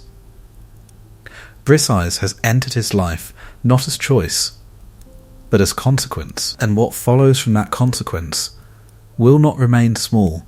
It will grow into something that cannot be ignored, something that will reach beyond both of them, into the war itself, and when it does, the quiet space that once existed will not remain, only what comes after. Conflict does not always begin with violence, it begins with claim, with the quiet assumption that what exists within reach belongs to the one who holds power. Agamemnon does not see as Achilles sees. He does not move within the same awareness. For him, war is structure, order, hierarchy, a system in which each part must remain in its place, and within that system, nothing exists without ownership. When something is taken, it is assigned. When it is assigned, it is held, not by presence, but by authority. This is how he understands the world. Achilles does not. He is moved through war as something more immediate, more direct, less bound by structure. His actions define his place, not the position above him. This difference does not remain hidden. It grows, quietly at first, in small tensions, in moments where expectation and action do not align, until something shifts. Agamemnon is forced to give up what he holds, not by choice, but by necessity, a demand from beyond him, a correction that must be made. And in losing what was his, he seeks something to replace it, not out of desire, but out of balance. For in his understanding, loss must be restored, power must remain equal. And so he turns, not to what is distant, but to what is near, to what can be taken. Precise. He does not see her as Achilles does. He does not see her as presence. He sees her as possession, something that can be reassigned, something that can be moved to restore what has been lost. This is where the conflict forms, not in battle, but in meaning. Achilles does not accept this, not immediately, not with outward resistance, but within. For what has existed between him and Briseis does not align with what Agamemnon sees. It is not a claim. It is not something that can be exchanged. And yet within the structure of war, that distinction does not exist. Agamemnon speaks, not with request, but with decision. And in that decision, something breaks. Not loudly, not visibly, but completely. Achilles feels it, not as anger alone, but as violation, not of pride, but of something quieter, something that had formed within him without being named. The space that Briseis occupied is removed, not gently, not with recognition of what it held, but as though it had always been something transferable, something without depth. This is what he cannot accept, not the act alone, but what it reveals. That within this war, nothing is held for what it is, only for what it represents, only for who claims it. This is where anger begins, not as explosion, but as stillness, a tightening, a withdrawal. Achilles does not immediately act, he does not rush into confrontation. He holds, for a moment, for a breath, as though something within him is deciding what this means.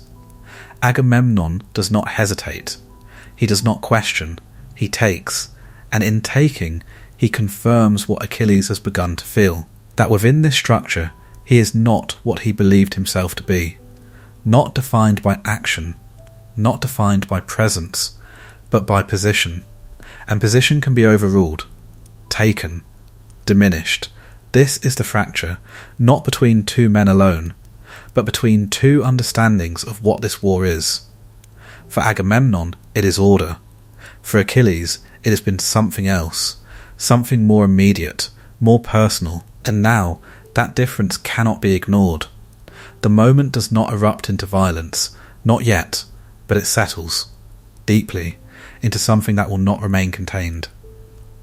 Achilles steps back, not physically alone, but inwardly. He withdraws, not from the world, but from the structure that has revealed itself. This is not retreat, it is refusal. A refusal to move within what he no longer accepts. Agamemnon does not stop him, for he does not see the full weight of what has occurred. He sees only the act, not the consequence. But the consequence is already unfolding. Quietly, within Achilles, within the space that has been taken from him, within the understanding that what he has become is not valued in the way he believed. This is where war begins to change, not in scale, not in force, but in direction. For what has been set into motion will not remain between them, it will extend into the battlefield, into the lives of those who follow, into the outcome of what has not yet been decided. Achilles stands apart now, not removed, but separate, and in that separation something begins to gather. Not action, not yet, but something deeper, something that will not remain still. And when it moves, it will not return to what it was before, for what has been taken has not been replaced. It has been broken, and what is broken does not remain contained, it spreads into everything that follows. Rage does not begin as fire, it begins as silence, a stillness that settles where something has been taken and not returned.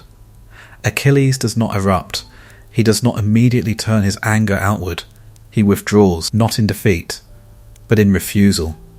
The space where he once stood within the war becomes empty, not because he has fallen, but because he has chosen not to move. This is where the shift begins, not in action, but in absence. The Greeks continue, the war does not stop, it cannot. But something within it changes, subtly at first, almost imperceptibly. The place where he once moved forward now holds nothing, and what once followed him no longer does. Rage does not need to be seen to be felt. It moves outward, from him, into those who depended on his presence, into the structure that once relied on what he carried. For his absence is not neutral, it alters, weakens, unsettles. Agamemnon does not immediately understand this. He does not feel the loss as something immediate, for power, once asserted, does not always recognize its cost, but the cost is already forming. In the battlefield, in the movement of men who now step forward without what once stood beside them. Achilles remains apart. The fire within him does not burn outward, it deepens, becomes something heavier, more contained, a force that does not move, but holds. This is the nature of rage when it is not released. It gathers, it concentrates, it becomes something that cannot easily be undone. He does not speak, he does not attempt to return, he remains within the space he has chosen. And in that space, something changes within him. The war continues to reach him, not physically, but in sound, in knowledge, in the awareness that what unfolds is no longer shaped by him. This creates something else, not only anger, but distance, a separation between himself and what he once moved within. For the first time, he is not part of it, and yet it continues. This is what unsettles him most. Not that he has been removed, but that the world does not stop in his absence, that what he believed himself to be within it may not hold in the way he thought. And yet, his absence does matter more than he sees, more than Agamemnon understands. The Greeks begin to falter, not immediately, not all at once, but gradually. The line weakens, the movement slows. What once advanced begins to hesitate. This is how absence reveals itself, not as void, but as change. The Trojans feel it, not as knowledge, but as opportunity. The pressure shifts, the balance tilts, and the war begins to move in a different direction. Achilles remains, still, watching, not from the battlefield, but from within himself. His rage does not diminish, it does not soften with time, it holds, unresolved. For what has been taken from him has not been restored, and what has not been restored does not allow peace. The others begin to feel this more clearly. The absence is no longer subtle, it is present, in every step that does not hold, in every movement that does not complete, in every moment where what once would have turned the tide does not come. This is when they begin to understand, not fully, but enough, that his presence was not only strength, but something more, something that cannot easily be replaced. Agamemnon begins to see it as well, not in thought, but but in consequence, in the unravelling of what he believed would hold. But understanding does not undo what has been done, and regret does not restore what has been broken. Achilles remains apart, not moved by what unfolds, not yet. For his rage is not concerned with the outcome of the war, it is concerned with what has been taken from him. And until that is resolved, he will not return. This is the moment where everything begins to shift, not only in battle, but in meaning, for his absence has become something larger than his presence once was. It shapes the war, defines its movement, creates the conditions that will lead to what follows. Rage, when held, does not remain contained. It extends into everything around it, into outcomes, into lives, into moments that would not have occurred if it had been released. Achilles stands within this, not acting, not intervening, but shaping through what he refuses to do. And as the war continues, as the Greeks begin to fall, as the balance shifts further, the consequences of his silence grow. Until the moment comes when what he holds within himself will no longer remain still, and when it moves, it will not be contained, it will not return to what it was before. It will become something else, something that does not only shake armies, but breaks something deeper, something that cannot be restored, once it has been unleashed. Withdrawal is not always retreat, it is a choice, a turning away not from fear, but from what no longer holds meaning. Achilles does not leave the war entirely. He remains within its reach, close enough to hear it, close enough to feel its movement, but he does not step into it. This is the difference. He stands at its edge, present but not participating. The battlefield continues without him. It does not pause. It does not wait for his return. It moves forward, carrying those who remain within it. And yet, something is missing, not visibly, not as a gap that can be pointed to, but as a weakening. A quiet absence that alters the whole. Achilles watches, not with indifference, but with distance, a separation that grows deeper with each passing moment. For he is no longer bound to what unfolds, he has stepped outside of it, and in doing so he has changed his place within the war. He is no longer its force, he is no longer its movement, he is its absence. And absence does not remain neutral. The Greeks begin to feel this more clearly. What once held steady begins to falter, not in collapse, but in strain. The lines do not break immediately, they bend, slowly, as though something that once supported them has been removed.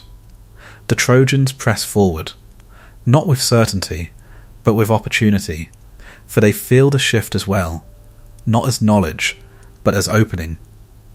And in that opening, they move. The war begins to lean, not decisively, but enough to change its rhythm, enough to alter its direction. Achilles remains still. His rage has not diminished, it has settled, become something quieter, less immediate, but no less present. It does not burn outward, it holds inward, a constant weight that does not release.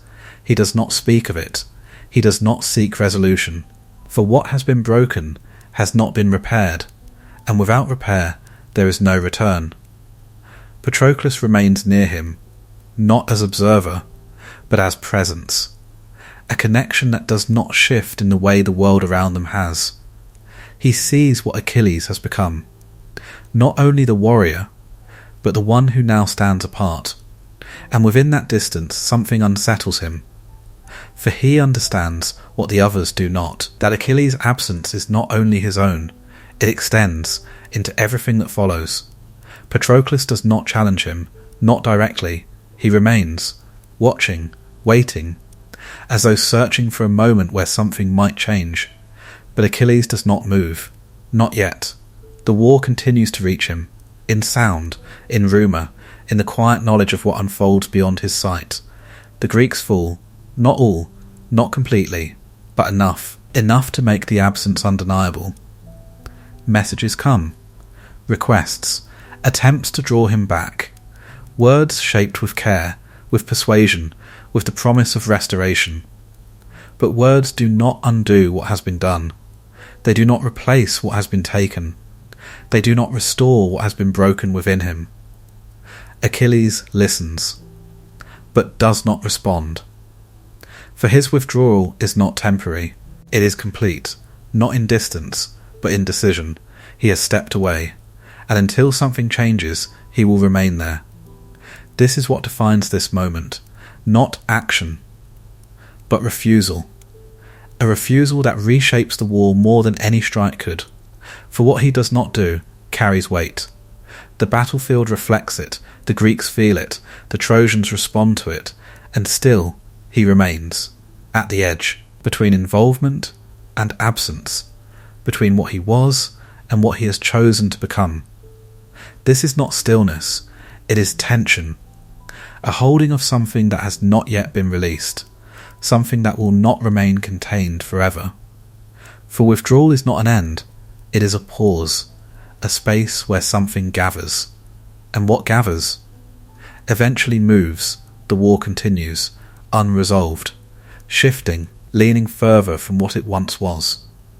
And Achilles watches, not as participant, but as something separate, something waiting, for a moment that has not yet arrived, but will, and when it does, what has been held back will not return quietly, it will break, through what remains, through what stands between him and what he has refused.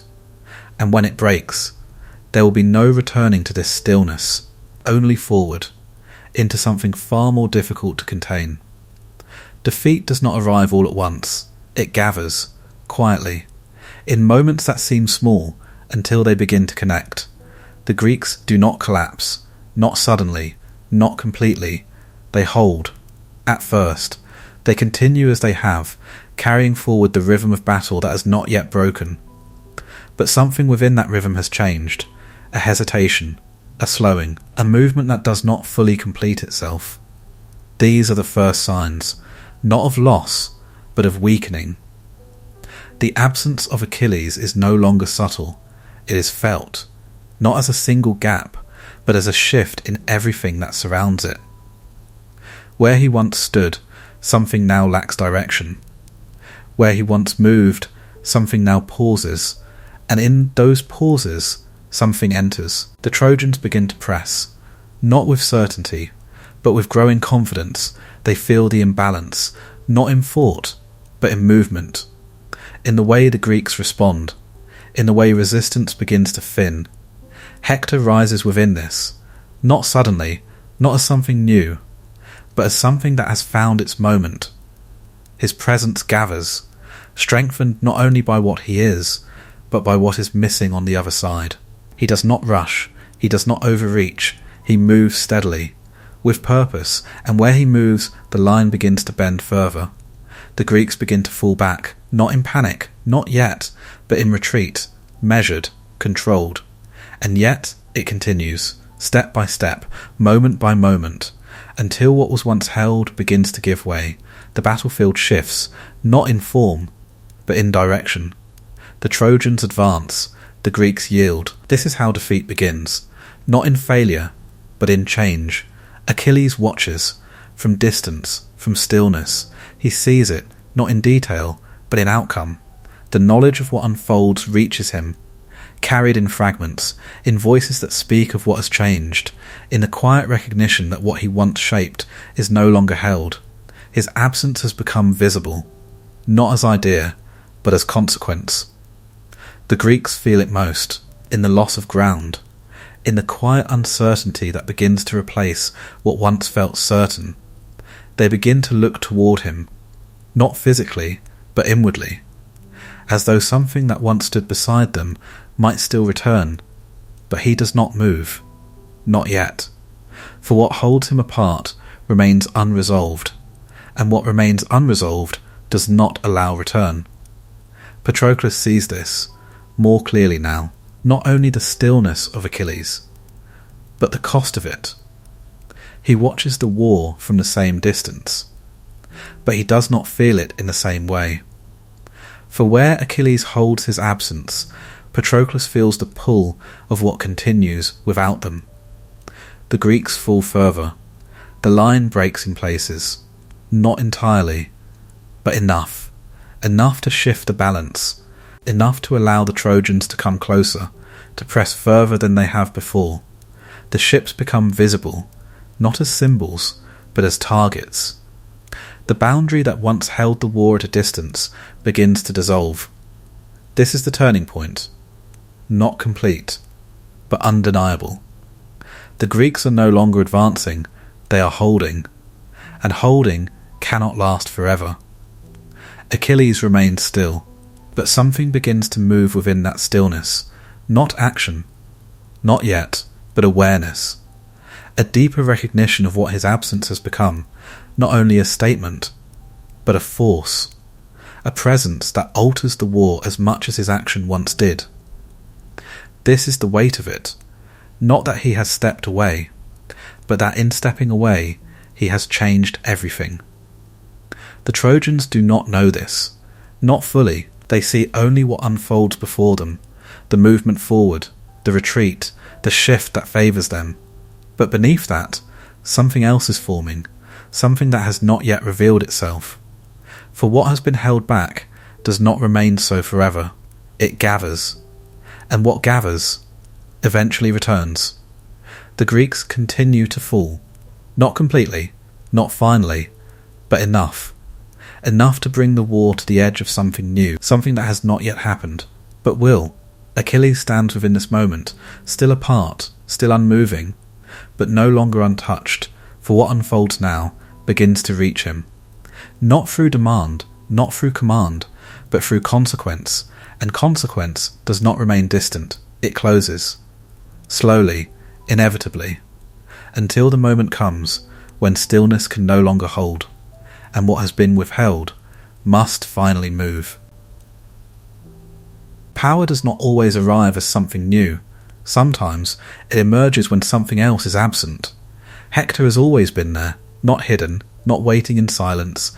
He has stood within the war from its beginning, present, steady, carrying the weight of a city that does not belong to him alone.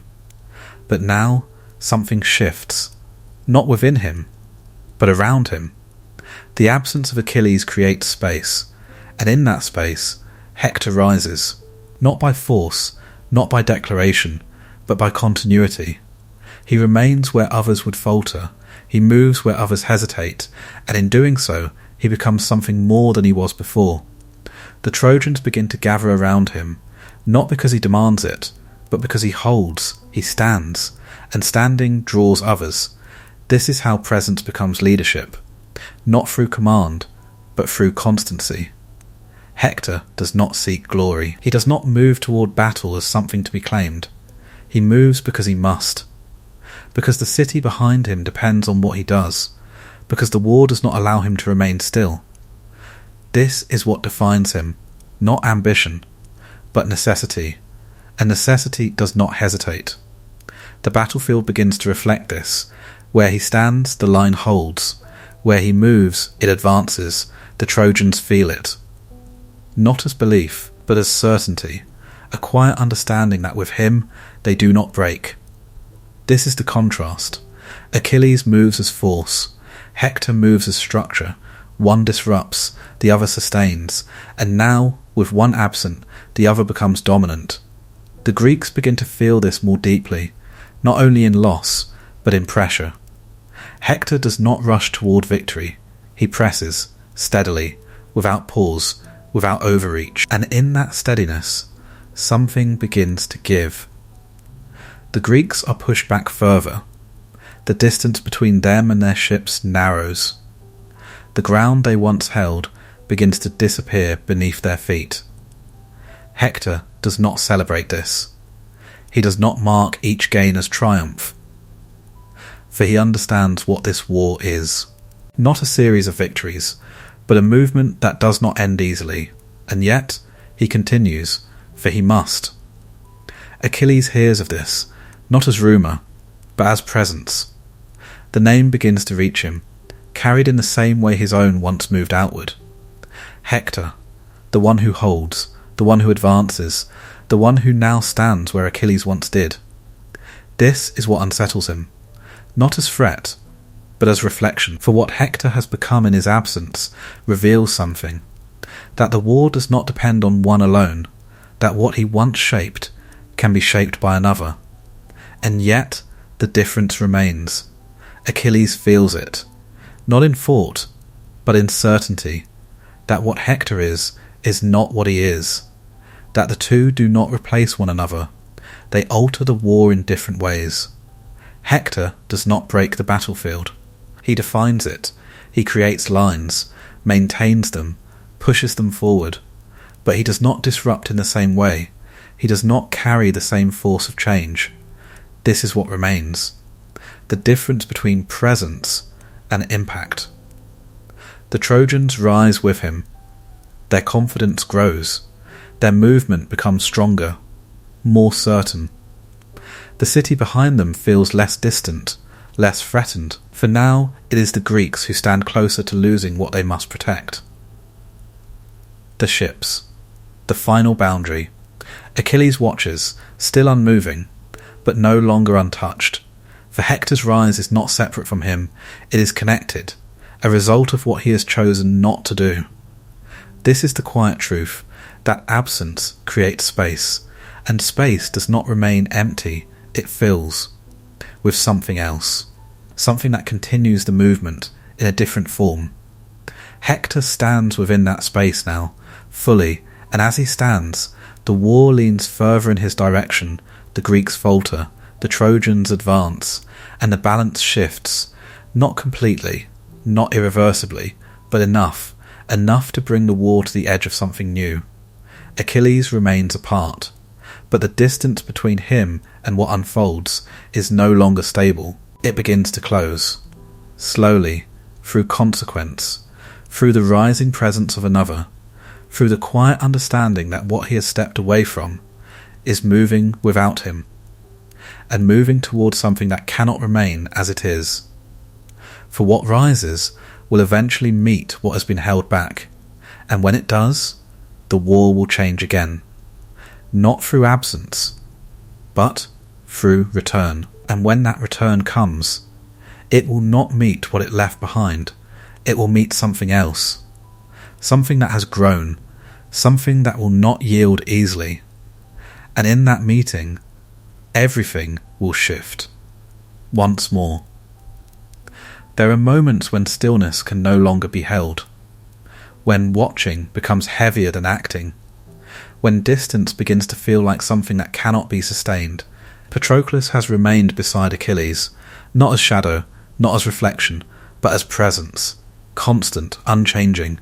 While the world beyond them has shifted, he has seen the withdrawal, felt the silence that followed it, watched as the war moved without the one who once shaped it, and now he sees something else, the cost, not as idea, but as reality. The Greeks fall, the Trojans advance, the ships draw closer to danger, and within that movement, something within him begins to shift, not in anger, not in pride, but in weight. A quiet understanding that what continues cannot remain unanswered. He does not act immediately. He does not rush into the space that Achilles has left, for he understands the boundary that has been drawn, the refusal that holds Achilles apart. But he also understands something else, that what is happening now will not stop, not on its own, and so he turns, not away, but toward Achilles. This is the moment, not of confrontation, but of reaching. He does not challenge him. He does not attempt to break the silence that holds him. He speaks from within it, from the space where connection remains. The words are not forceful. They do not demand, they ask. Not for Achilles to return, but for something else, for permission, to act in his place, to step into the war, carrying what Achilles has withheld. This is not a request made lightly. It carries risk, not only of action, but of consequence. For to enter the war as Achilles is not to be him, but to be seen as him, to carry not only strength, but expectation. Achilles listens, not with resistance, not with immediate refusal, but with stillness. For this request moves differently. It does not challenge his decision. It does not undo what has been taken from him. It moves around it, into a space where something can still be done, without breaking what he holds. He does not agree at once. He feels the weight of it, the risk, the shift it will create. But he also sees what Patroclus sees, the war as it is now, the movement that continues without him, the consequence of his absence. And within that, something changes. Not his rage, not his refusal, but his position. He allows it, not fully, not without condition. He gives Patroclus his armour, his presence, the image that the war has come to know. But he does not give everything. He does not release what he holds entirely. For this is not his return. It is something else, something between absence and action. Patroclus takes it, not as disguise, but as responsibility. For to wear what Achilles wears is not to hide, it is to carry, to step into a space that is not entirely his own, and to move within it, knowing what it represents. The moment shifts, quietly, as all such moments do. Patroclus prepares, not with hesitation, but with awareness. He does not seek to become Achilles.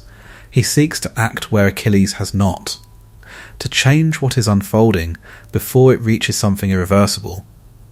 Achilles watches, not as before, not from distance alone, but with a different kind of attention. For what now moves forward carries part of him, not fully, but enough. The war feels this before it sees it. The movement shifts. The Greeks begin to rise again, not in full strength, but in response, as though something that had been lost has returned. The Trojans feel it as well. A presence, familiar, recognised. The name returns, not as man, but as image, as force. And with it, the balance begins to shift once more. Patroclus enters the war, not as himself alone, but as something more, something that carries weight beyond his own, and in doing so, he changes everything. Not completely, not finally, but enough. Enough to push back what was advancing, enough to alter what was leaning toward defeat. Achilles remains behind, but no longer untouched, for what he has allowed now moves within the war, and what moves will not remain contained. This is the moment where absence becomes presence again, but not in the way it was, not through the one who withdrew, but through the one who stepped forward. And what follows from this will not return to stillness. It will move further, deeper, towards something that has not yet been reached, but will be. For what has been set into motion now does not end here. It continues toward a moment that will change everything, not slowly, but all at once. Some moments do not unfold slowly, they break, all at once. Patroclus enters the war carrying more than armour. He carries presence, expectation, a force that is not entirely his own, but moves through him. And at first it works. The Greeks rise, the line holds, the Trojans are pushed back. What had begun to fall begins to stand again. The movement shifts. The war breathes differently. For a moment it feels as though something has been restored, as though the absence that shaped everything has been undone. But restoration is not return. What has been changed does not easily return to what it was. Patroclus moves forward, not cautiously, not held back, for what he carries gives him momentum, confidence, a sense that the tide has turned and can be carried further. This is where the boundary begins to blur, for he was not meant to become Achilles, only to stand in his place, to push the war back from the edge. But in the movement of battle, limits do not always hold. Victory, even partial, does not remain contained. It expands, it calls for more. And Patroclus answers. He moves beyond what was intended, beyond what was asked, toward the walls of Troy. towards something that was never meant to be reached. This is where the shift occurs, not visible at first, but inevitable, for what moves beyond its boundary enters a space it was not meant to hold. The Trojans regroup, not in panic, but in response, and at their centre, Hector. He sees through what others do not fully, not in identity, but in truth. That what stands before him is not what it appears to be, not the one who has shaped the war, but another, carrying what is not entirely his. The moment tightens, not slowly, but with certainty.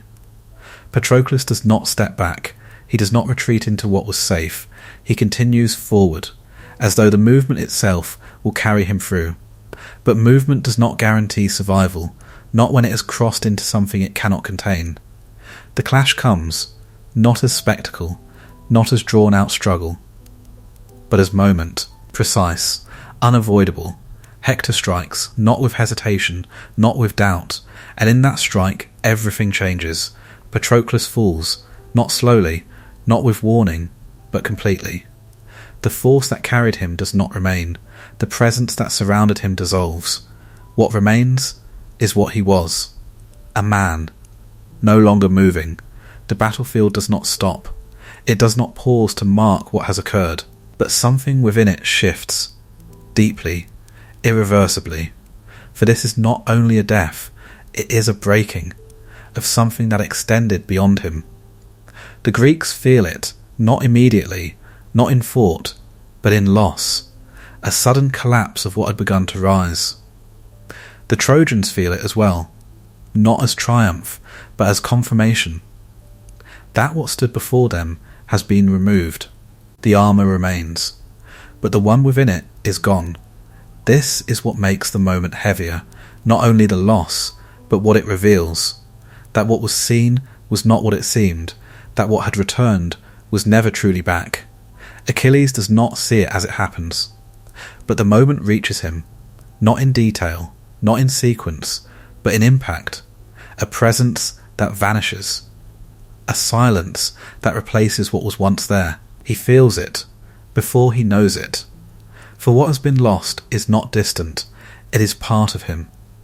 Patroclus is not only companion, not only presence, he is something closer, something that does not separate easily, and now that has been taken, not gradually, not with warning, but completely. The news arrives, carried in words that do not fully contain what they bring. But they are enough to break the stillness, enough to shatter what he has held within himself.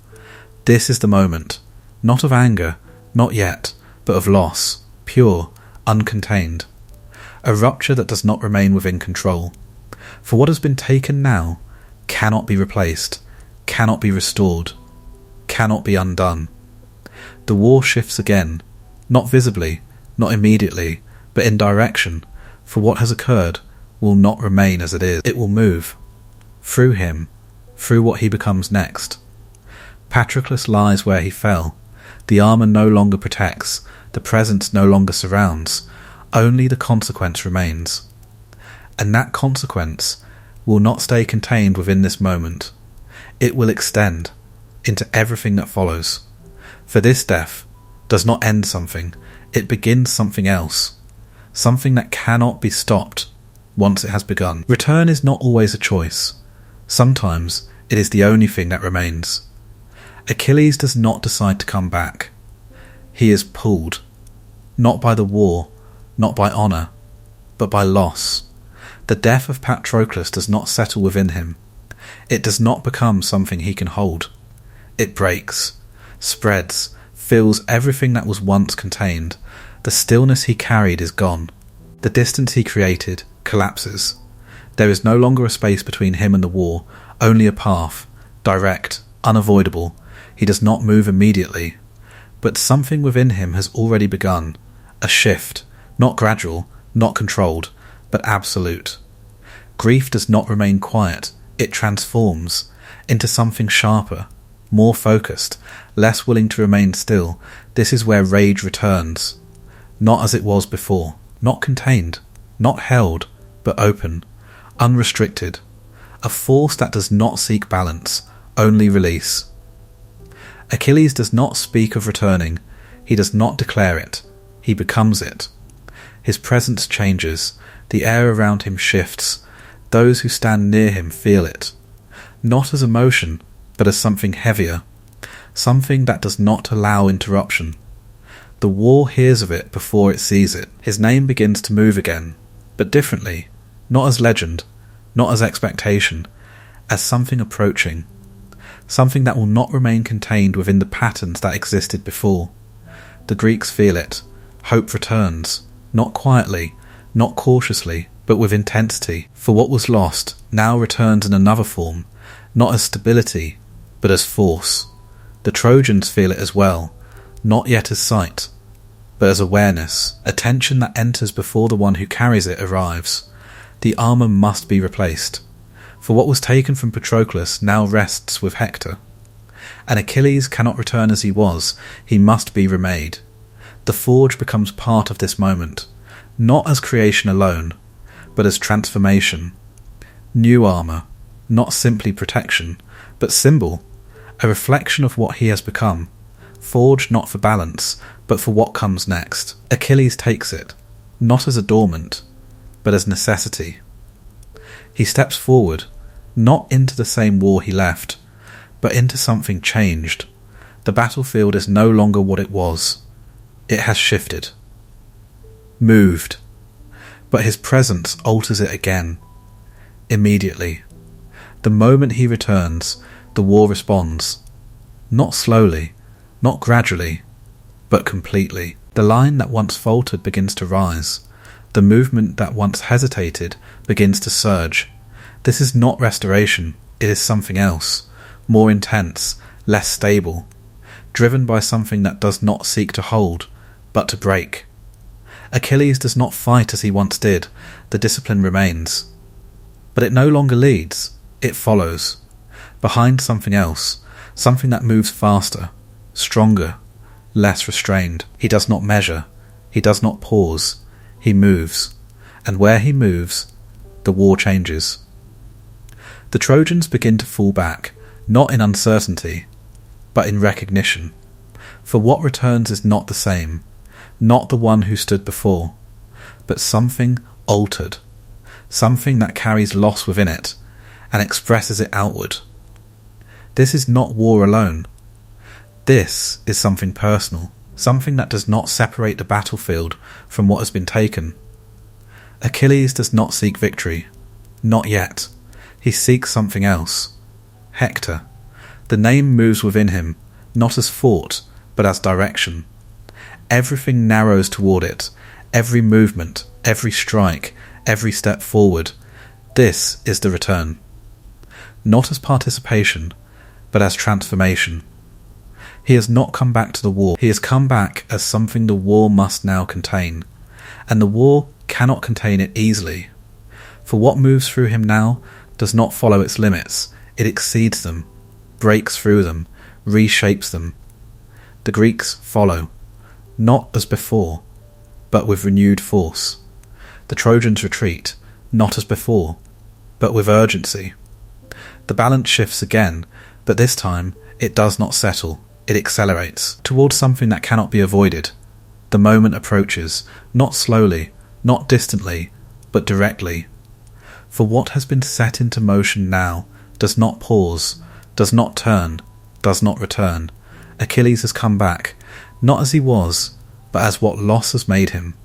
And what loss has made him will not stop, until it reaches what it seeks, and when it does, the war will change again, completely, irreversibly. Vengeance does not seek balance, it does not measure, it does not stop to consider what is taken, or what remains. It moves, directly, toward what it has chosen. Achilles no longer fights as part of the war, he moves through it, as though it is something that stands between him and what he must reach. The battlefield changes in his presence, not gradually, not subtly, but immediately. Where he steps, resistance breaks. Where he strikes, nothing holds. This is not strategy, not formation, not war as it has been fought. This is something else. something that does not follow the structure around it. The Greeks follow, not because they are led, but because they are carried, drawn forward by the force of what he creates. The Trojans begin to retreat, not in formation, not with control, but in response, for what stands before them does not move as anything they have faced before. It does not slow, it does not hesitate, it does not stop. Achilles does not see them as individuals. He does not register what falls before him. For his movement is not toward them, it is through them. Toward something else. Hector. The name does not leave him. It does not shift. It does not weaken. It becomes the centre of everything. Each step brings him closer. Each strike removes what stands in the way. The river fills, not with water alone, but with consequence, the cost of what moves through it. And still, he continues. There is no pause, no reflection, no space where what he does can be measured.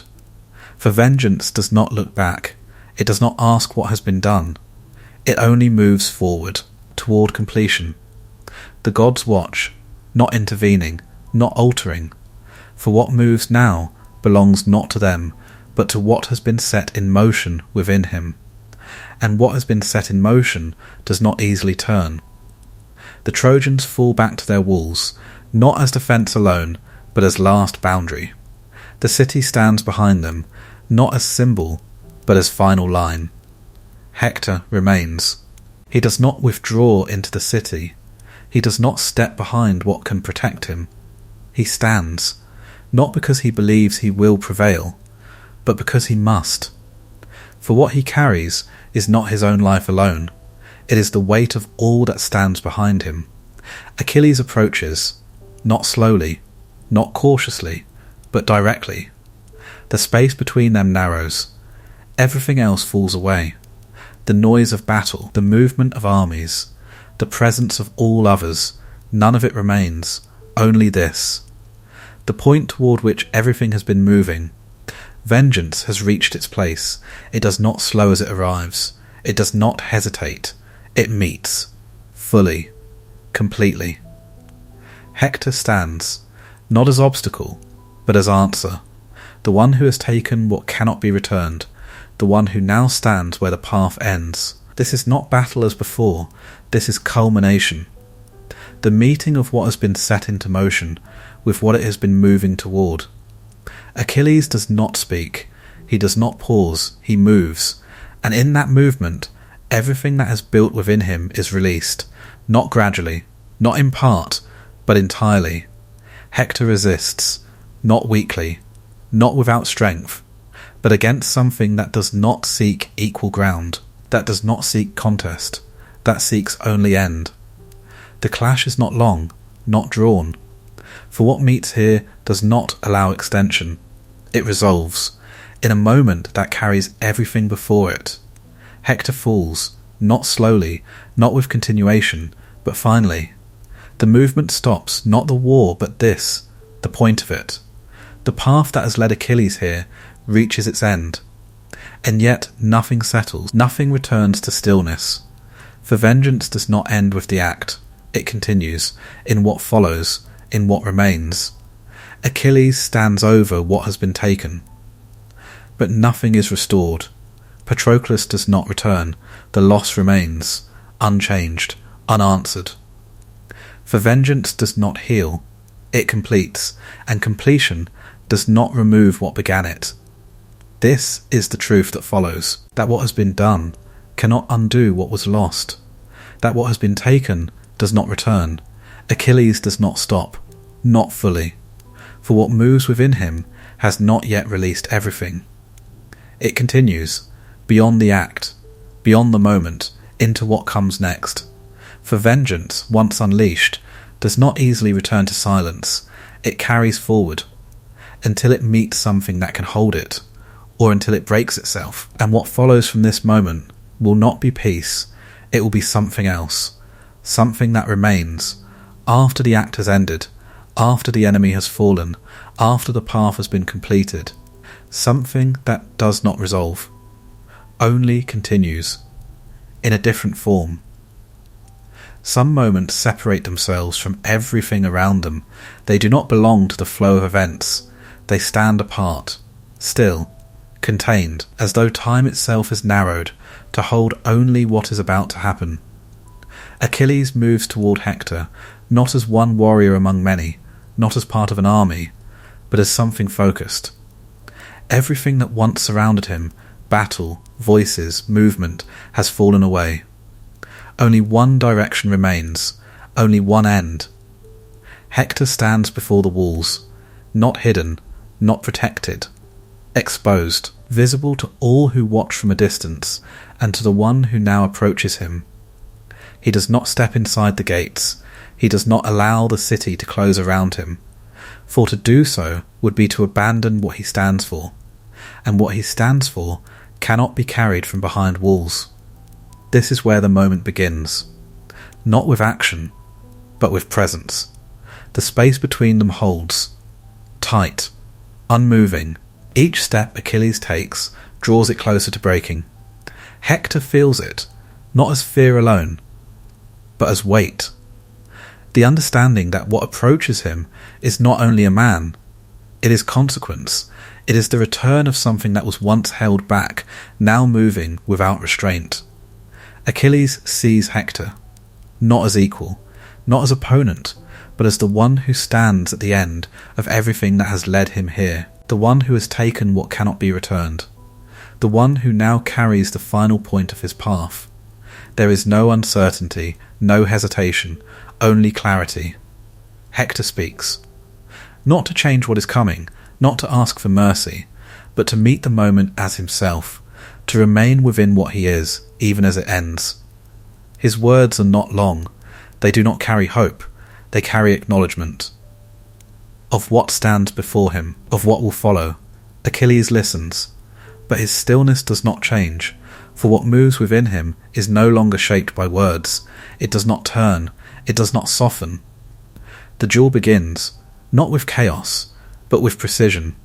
Each movement controlled, each step deliberate, for both have been shaped by more than instinct, by training, by discipline, by years that have led them to this point. Their weapons meet, not wildly, but with intent, measured, focused. Hector does not falter immediately. He holds, responds, moves with awareness, for he knows this is not something that can be extended, only faced. Achilles presses forward, not testing, not waiting. Each strike carries weight beyond the moment, beyond the action itself. For he is not fighting for outcome, he is moving toward completion. This is what changes everything. Hector fights to stand. Achilles fights to end. The difference grows, not instantly, but steadily, in the narrowing of space, in the shortening of time between movements, in the quiet shift where resistance begins to weaken. Hector feels it, not as defeat, but as inevitability. He does not retreat. He does not turn. He remains. For to remain is all that is left to him. The duel tightens. The world around them disappears. No armies, no walls, no watching eyes. Only movement, only breath. Only the moment that cannot be avoided. Achilles sees the opening, not created by chance, but by accumulation, by the steady pressure that has led to this point. He does not hesitate. The strike comes. Clean. Final. Hector falls. Not slowly, not with continuation, but completely. The movement ends. The space that held them both empties. What stood between them is gone. Achilles stands alone. The duel has finished. But nothing resolves, no release, no quiet. For what has been completed does not undo what began it. Hector lies still, the one who held the line, the one who stood for something beyond himself, now part of what the war has taken. Achilles looks upon him, but there is no satisfaction, no return to stillness. For vengeance does not restore, it fulfills, and fulfillment is not the same as peace. The war continues. It does not stop for this. It does not change its course entirely, but something within it shifts, deeply, irreversibly, for this moment. Though part of the war, exists outside it, as something that does not repeat, does not return, does not soften with time. Achilles turns, not away from what he has done, but forward, for what remains within him has not ended. It continues, beyond the act, beyond the fall, into what comes next. For some endings do not close the path, they carry it further, into something that does not belong to battle alone, but to what remains after it, and what remains will not be easier to face. 27 Rage Beyond Death. Some endings do not end anything, they continue. Hector has fallen, the duel has closed, the moment that drew everything toward it has passed, and yet nothing settles, nothing becomes still. For what moved Achilles to this point has not found what it sought. Patroclus is still gone.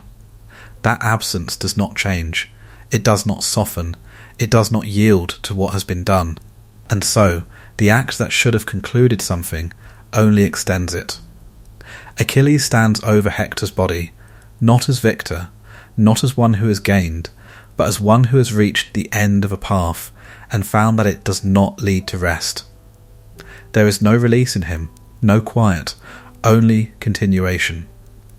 The force that carried him here does not stop, it moves beyond the moment, beyond the duel, beyond what war itself requires. He does not leave Hector where he fell, he does not allow the act to close, instead he takes the body, not gently, not with recognition, but with force, as though the act itself must continue beyond its natural end. He binds it, drags it, across the ground that has already received enough. This is not battle, this is not victory, this is something that exists outside both. The Greeks see it, not all at once, not with one voice, but in fragments, in quiet glances, in the stillness that follows when something does not feel as it should. For this does not resemble triumph, it resembles something that has not stopped, something that does not know how to stop. The Trojans see it from the walls, and what they see is not defeat alone, it is violation, for Hector is no longer part of the war, and yet he is not released from it. This is where rage reveals itself fully, not in the strike, not in the fall, but in what continues after both. Achilles does not speak, he does not explain, he does not look for meaning in what he does. He repeats, again and again, the act does not change, the body does not change. But he continues, as though repetition might reach something beyond itself, as though movement might restore what has been lost. But nothing is restored, nothing returns. Patroclus remains gone, Hector remains still, and Achilles remains within something that does not resolve. Time begins to move forward, but he does not move with it. He stays within the same moment, extended, stretched beyond what it was meant to hold. This is what rage becomes when it has no end. It turns inward, not as reflection, but as pressure, something that cannot escape and cannot settle. The war continues around him, but he is no longer within it in the same way. He stands apart again, not in refusal this time, but in excess, in having gone too far to return easily. Even the gods begin to take notice, not because he is killed, but because he has continued, beyond what is allowed, beyond what even grief can justify. For there are boundaries, even in war, even in loss, and he has crossed them, not knowingly, not deliberately, but completely. Yet even this cannot last, for nothing that extends beyond its limit remains unchanged. What continues without end begins to weaken, not in force, but in purpose. The repetition begins to lose its direction. The movement begins to feel empty, for nothing answers it, nothing changes, nothing returns, and within that emptiness, something begins to shift. Quietly, almost imperceptibly.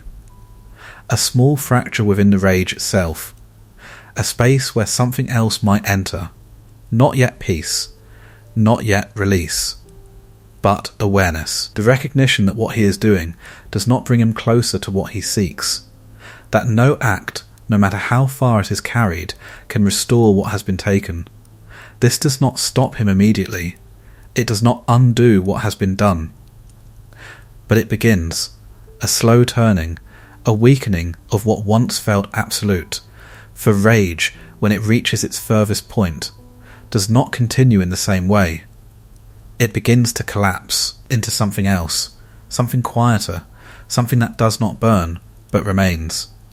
Achilles stands at the edge of this shift, not yet changed, but no longer unchanged, for what he has done has taken him beyond where he was, and what lies beyond that cannot be carried in the same way. The war continues, unmoved in its greater course, but within him something has begun, a movement away from what consumed him. Not fully, not yet, but enough. Enough for something else to approach, and when it arrives, what has extended beyond death will not remain as it is, it will turn into something that no longer destroys outward, but faces what remains within, and that will be far more difficult to endure. Some endings do not end anything. They continue. Hector has fallen, the duel has closed. The moment that drew everything toward it has passed, and yet nothing settles, nothing becomes still. For what moved Achilles to this point has not found what it sought. Patroclus is still gone. That absence does not change, it does not soften, it does not yield to what has been done. And so, the act that should have concluded something only extends it. Achilles stands over Hector's body, not as victor, not as one who has gained, but as one who has reached the end of a path and found that it does not lead to rest. There is no release in him, no quiet, only continuation. The force that carried him here does not stop. It moves beyond the moment, beyond the duel, beyond what war itself requires. He does not leave Hector where he fell. He does not allow the act to close. Instead, he takes the body. Not gently, not with recognition, but with force, as though the act itself must continue beyond its natural end. He binds it, drags it, across the ground that has already received enough. This is not battle. This is not victory. This is something that exists outside both. The Greeks see it, not all at once, not with one voice, but in fragments, in quiet glances, in the stillness that follows when something does not feel as it should. For this does not resemble triumph, it resembles something that has not stopped, something that does not know how to stop. The Trojans see it from the walls, and what they see is not defeat alone, it is violation. For Hector is no longer part of the war, and yet he is not released from it. This is where rage reveals itself fully, not in the strike, not in the fall, but in what continues after both. Achilles does not speak, he does not explain, he does not look for meaning in what he does. He repeats, again and again. The act does not change, the body does not change, but he continues. As though repetition might reach something beyond itself, as though movement might restore what has been lost. But nothing is restored, nothing returns. Patroclus remains gone, Hector remains still, and Achilles remains within something that does not resolve. Time begins to move forward, but he does not move with it.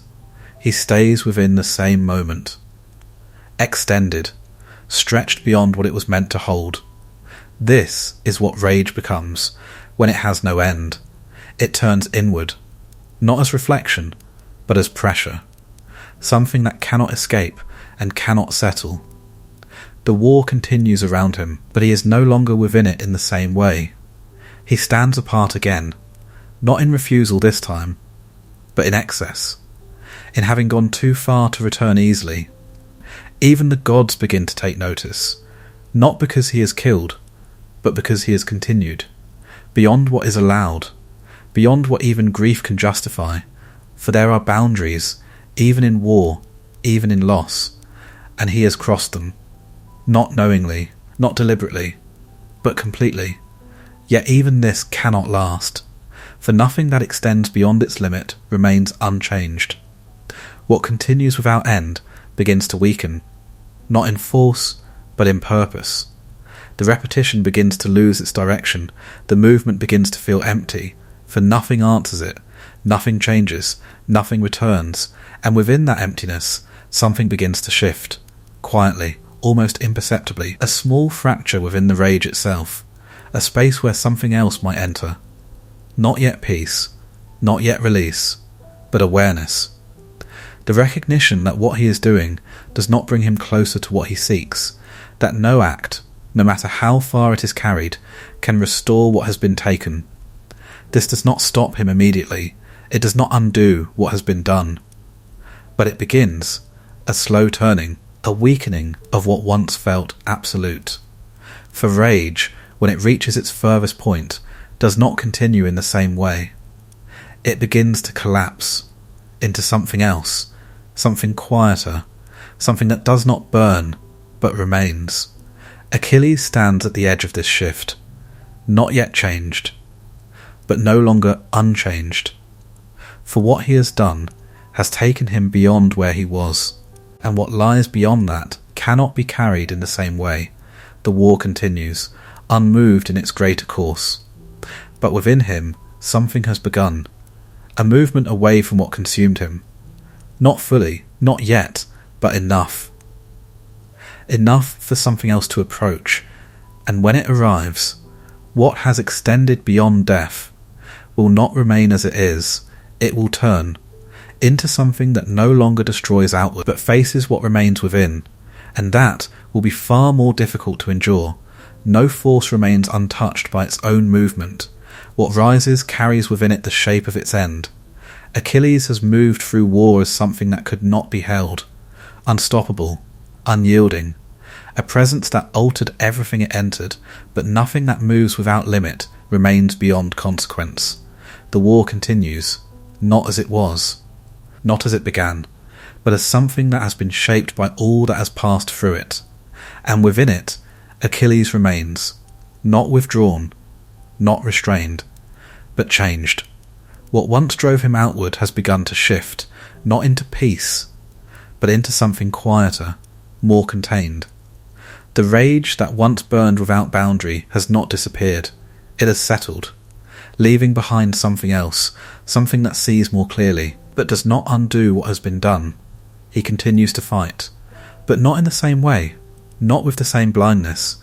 There is awareness now, of what remains, of what cannot be restored, of what lies ahead, for even he cannot move beyond what has already been spoken. The prophecy remains, unchanged, unmoved. The choice he made continues toward its end, and that end draws closer, not suddenly, not visibly, but steadily, as all such ends do. The battlefield no longer feels endless, it no longer stretches forward without boundary. It begins to narrow, to point, towards something that cannot be avoided. Achilles does not fear this, not openly, not as hesitation, but he feels it, a presence that follows him, not in shadow, but in certainty. The war continues to take lives, moments, names that will not return, and he moves within it, knowing now that he is not separate from this, that he is part of what is being taken, part of what will be lost. This is the difference between what he was and what he has become. The moment approaches, not marked, not announced, it arrives as all things do, within the flow of what continues. Paris stands at a distance, not as warrior equal to those who meet in close combat, but as something else, removed, unseen. A different kind of presence.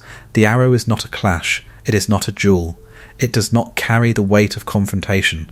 It is quiet, precise, unnoticed until it arrives. This is how some ends come, not through force, but through a single moment, a single point. The arrow moves, through space that offers no resistance, toward what it has been drawn to. Achilles does not see it, he does not turn. For what approaches him now does not announce itself, it reaches him, at the place that was left untouched. The heel, the one point where what protected him does not exist, where what was meant to preserve him did not reach. This is where it finds him, not by chance, not by accident, but by completion. The body that could not be broken meets the one place where it can.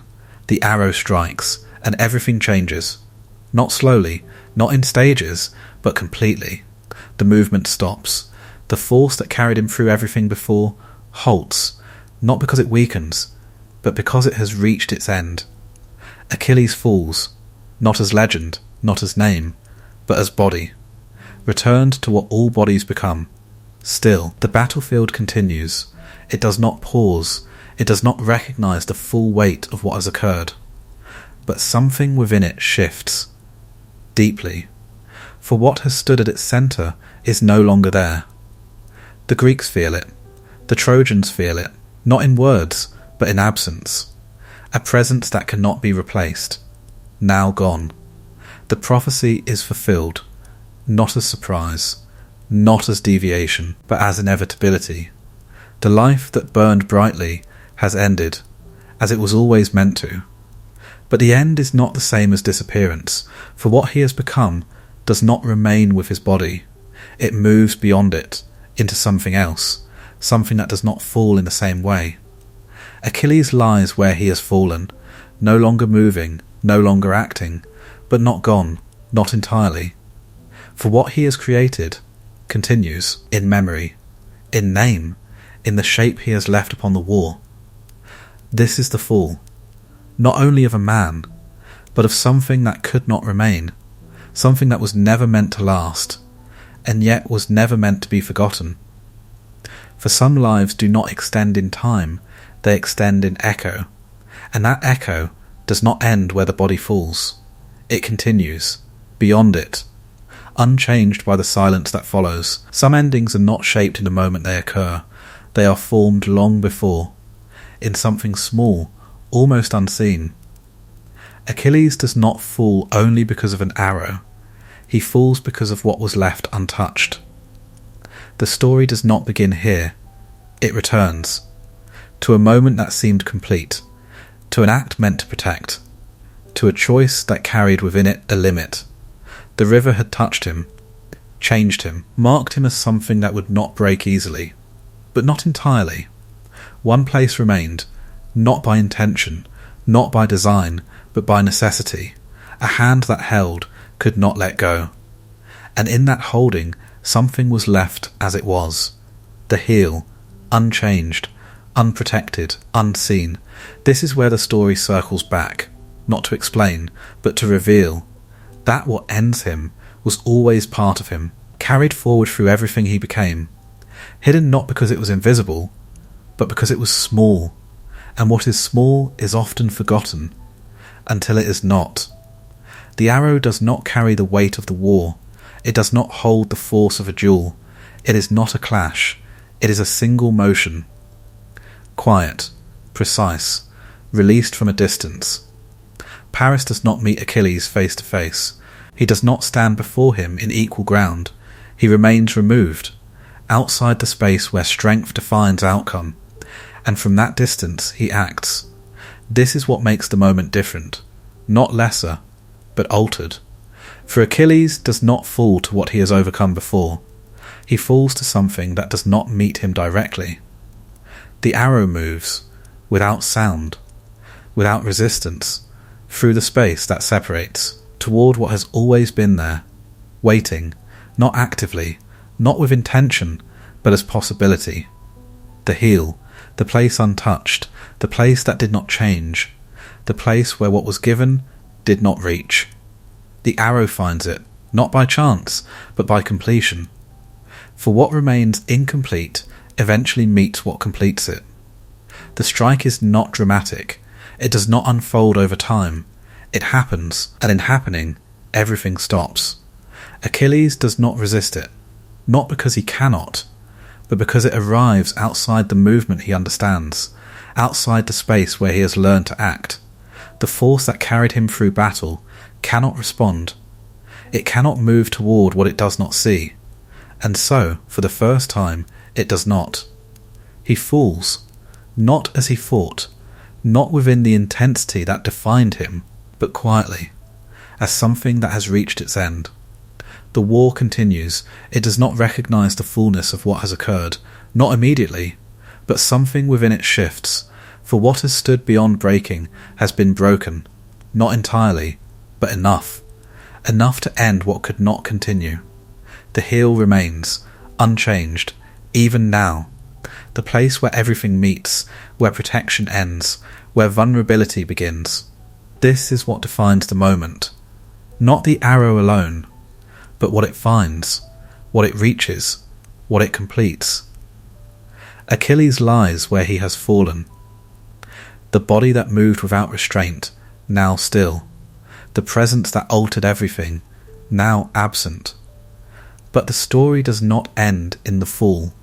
It continues, in understanding, in recognition, that what brought him here was never only what he gained, but what remained, untouched, carried with him through everything, through strength, through battle, through rage, through loss, always there, waiting, not to act, but to be met. And when it is met, it does not destroy everything, it only needs one point, one place, one moment.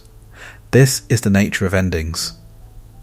They do not require total weakness, only a single opening, and that opening was always his, not separate from him, not added, but part of what he was. This is what gives the moment its weight, not that he fell, but how. That the greatest strength does not remove vulnerability, it carries it, hidden, unseen, until the moment it is no longer hidden. The arrow has done its part, but it is not the beginning, it is the end of something that began long before it was ever released. And what remains is not the act, but the understanding that even what seems unbreakable holds within it the place where it can be undone. And that place does not need to be large, only present, only real, only waiting, as it always was, from the very beginning. Endings do not always close what they begin. Sometimes they extend it. Achilles has fallen. The body that once moved through war with unstoppable force now lies still, returned to the same earth that received so many before him. The movement that defined him has ended. The presence that altered the course of battle is no longer there. And yet, something remains, not in the body, not in the place where he fell, but beyond it. The war continues. It does not stop. It does not bend around his absence in a way that halts what has begun. Armies still move, blades still meet. The outcome remains unresolved, but something within it has shifted, not visibly, not in structure, but in weight. For the space he once occupied does not fill. It remains, as absence, as memory. Those who fought beside him feel this most clearly, not in the heat of battle, where movement replaces thought, but in the quiet moments between, in the silence that follows action, in the pause where something is expected and does not arrive. He is no longer there to step forward, no longer there to change what begins to falter. And this absence is not neutral. It lingers. Patroclus was his loss. Now, Achilles becomes theirs, not as a figure alone, but as something that shaped how they moved, how they believed, how they endured. Grief does not stop them, it does not remove them from the war, but it stays with them, carried, unresolved. The Trojans feel it as well, not as grief in the same way, but as release.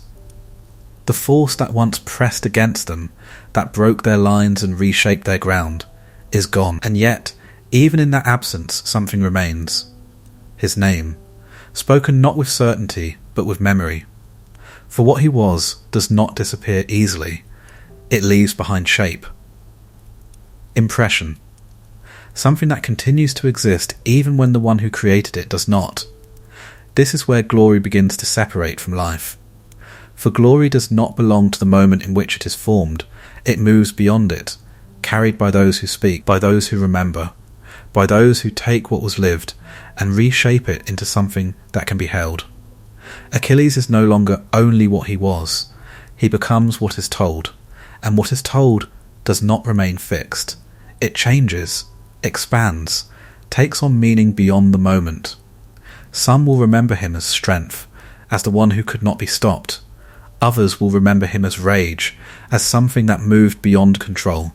Some will remember his grief, the loss that drove him beyond what he once was, and others will remember only the name. Detached, distant, a symbol of something they cannot fully understand. This is what immortality becomes, not the continuation of the body, but the continuation of meaning. The name moves forward, beyond the war, beyond those who knew him, into those who never will. It enters stories, becomes something that can be passed on, repeated, retold, and in that retelling it does not fade, it transforms. This is the path he chose, not in the moment of his death, but in the moment of his decision, when the choice stood before him. A life that would extend, but be forgotten, or a life that would end, and remain. He chose to remain. And now he does. But what remains is not the same as what was lived. This is the quiet truth beneath all glory. That what endures is not the experience, not the feeling, not the life itself, but the shape it leaves behind. Achilles lived. He felt. He moved through moments that cannot be carried forward in their fullness. Those moments are gone. What remains is something else, a reflection, an echo, a form that holds only part of what he was, and yet that part does not disappear. It continues, through time, through voices, through memory. This is the tension between life and what follows it. That to be remembered is not the same as to live. That what remains is not what was experienced, but what can be held. Achilles stands within this now, not as presence, but as meaning. The war will end, as all wars do. Not cleanly, not completely, but eventually. And when it does, the battles will fade, the movements will be forgotten. The countless moments that filled its days will dissolve, but the names will remain, and among them, his will not be lost. For he did not choose length, he chose intensity, he chose to burn, and in burning he became something that does not disappear with time. This is not victory, not in the way it is often understood. It is something quieter, more enduring, a continuation that exists beyond the life that created it. Achilles is gone. The body does not rise, the voice does not return, but the name remains, carried, repeated, remembered. And in that remembrance, he continues, not as he was, but as something that does not end where he fell, something that moves forward, into every telling, into every memory, into every moment where his name is spoken and understood in a new way. This is immortality, not the absence of death, but the refusal to disappear. And in that refusal, he endures, beyond the war, beyond the world he knew, beyond the life he lived, still present, still moving, still becoming, in the only way that remains. Through everything that remembers him, he is no longer there, not on the field, not among the living. The place where he once stood has returned to stillness, as though it had always been empty, and yet it has not. For what passed through it remains, not in form, not in body, but in something less visible, more enduring. The war ends, as all wars do, not with clarity, not with peace that erases what came before, but with silence, a silence that carries everything that was lost within it. Names fade, moments dissolve, but some do not. Achilles is among them, not because he lived longer, but because he burned brighter, because he chose a life that would not stretch forward, but remain. And now he does, not as he was, but as something remembered, something carried forward, in every telling, in every echo, in every moment where his name is spoken and something is felt. This is what remains, not the war, not the victory, not the full, but the presence that does not disappear, the life that ended and continued, beyond itself, and in that continuation, he does not return. But he does not leave, he stays, where all such names remain, between memory and meaning, unseen, unfinished, and still enduring.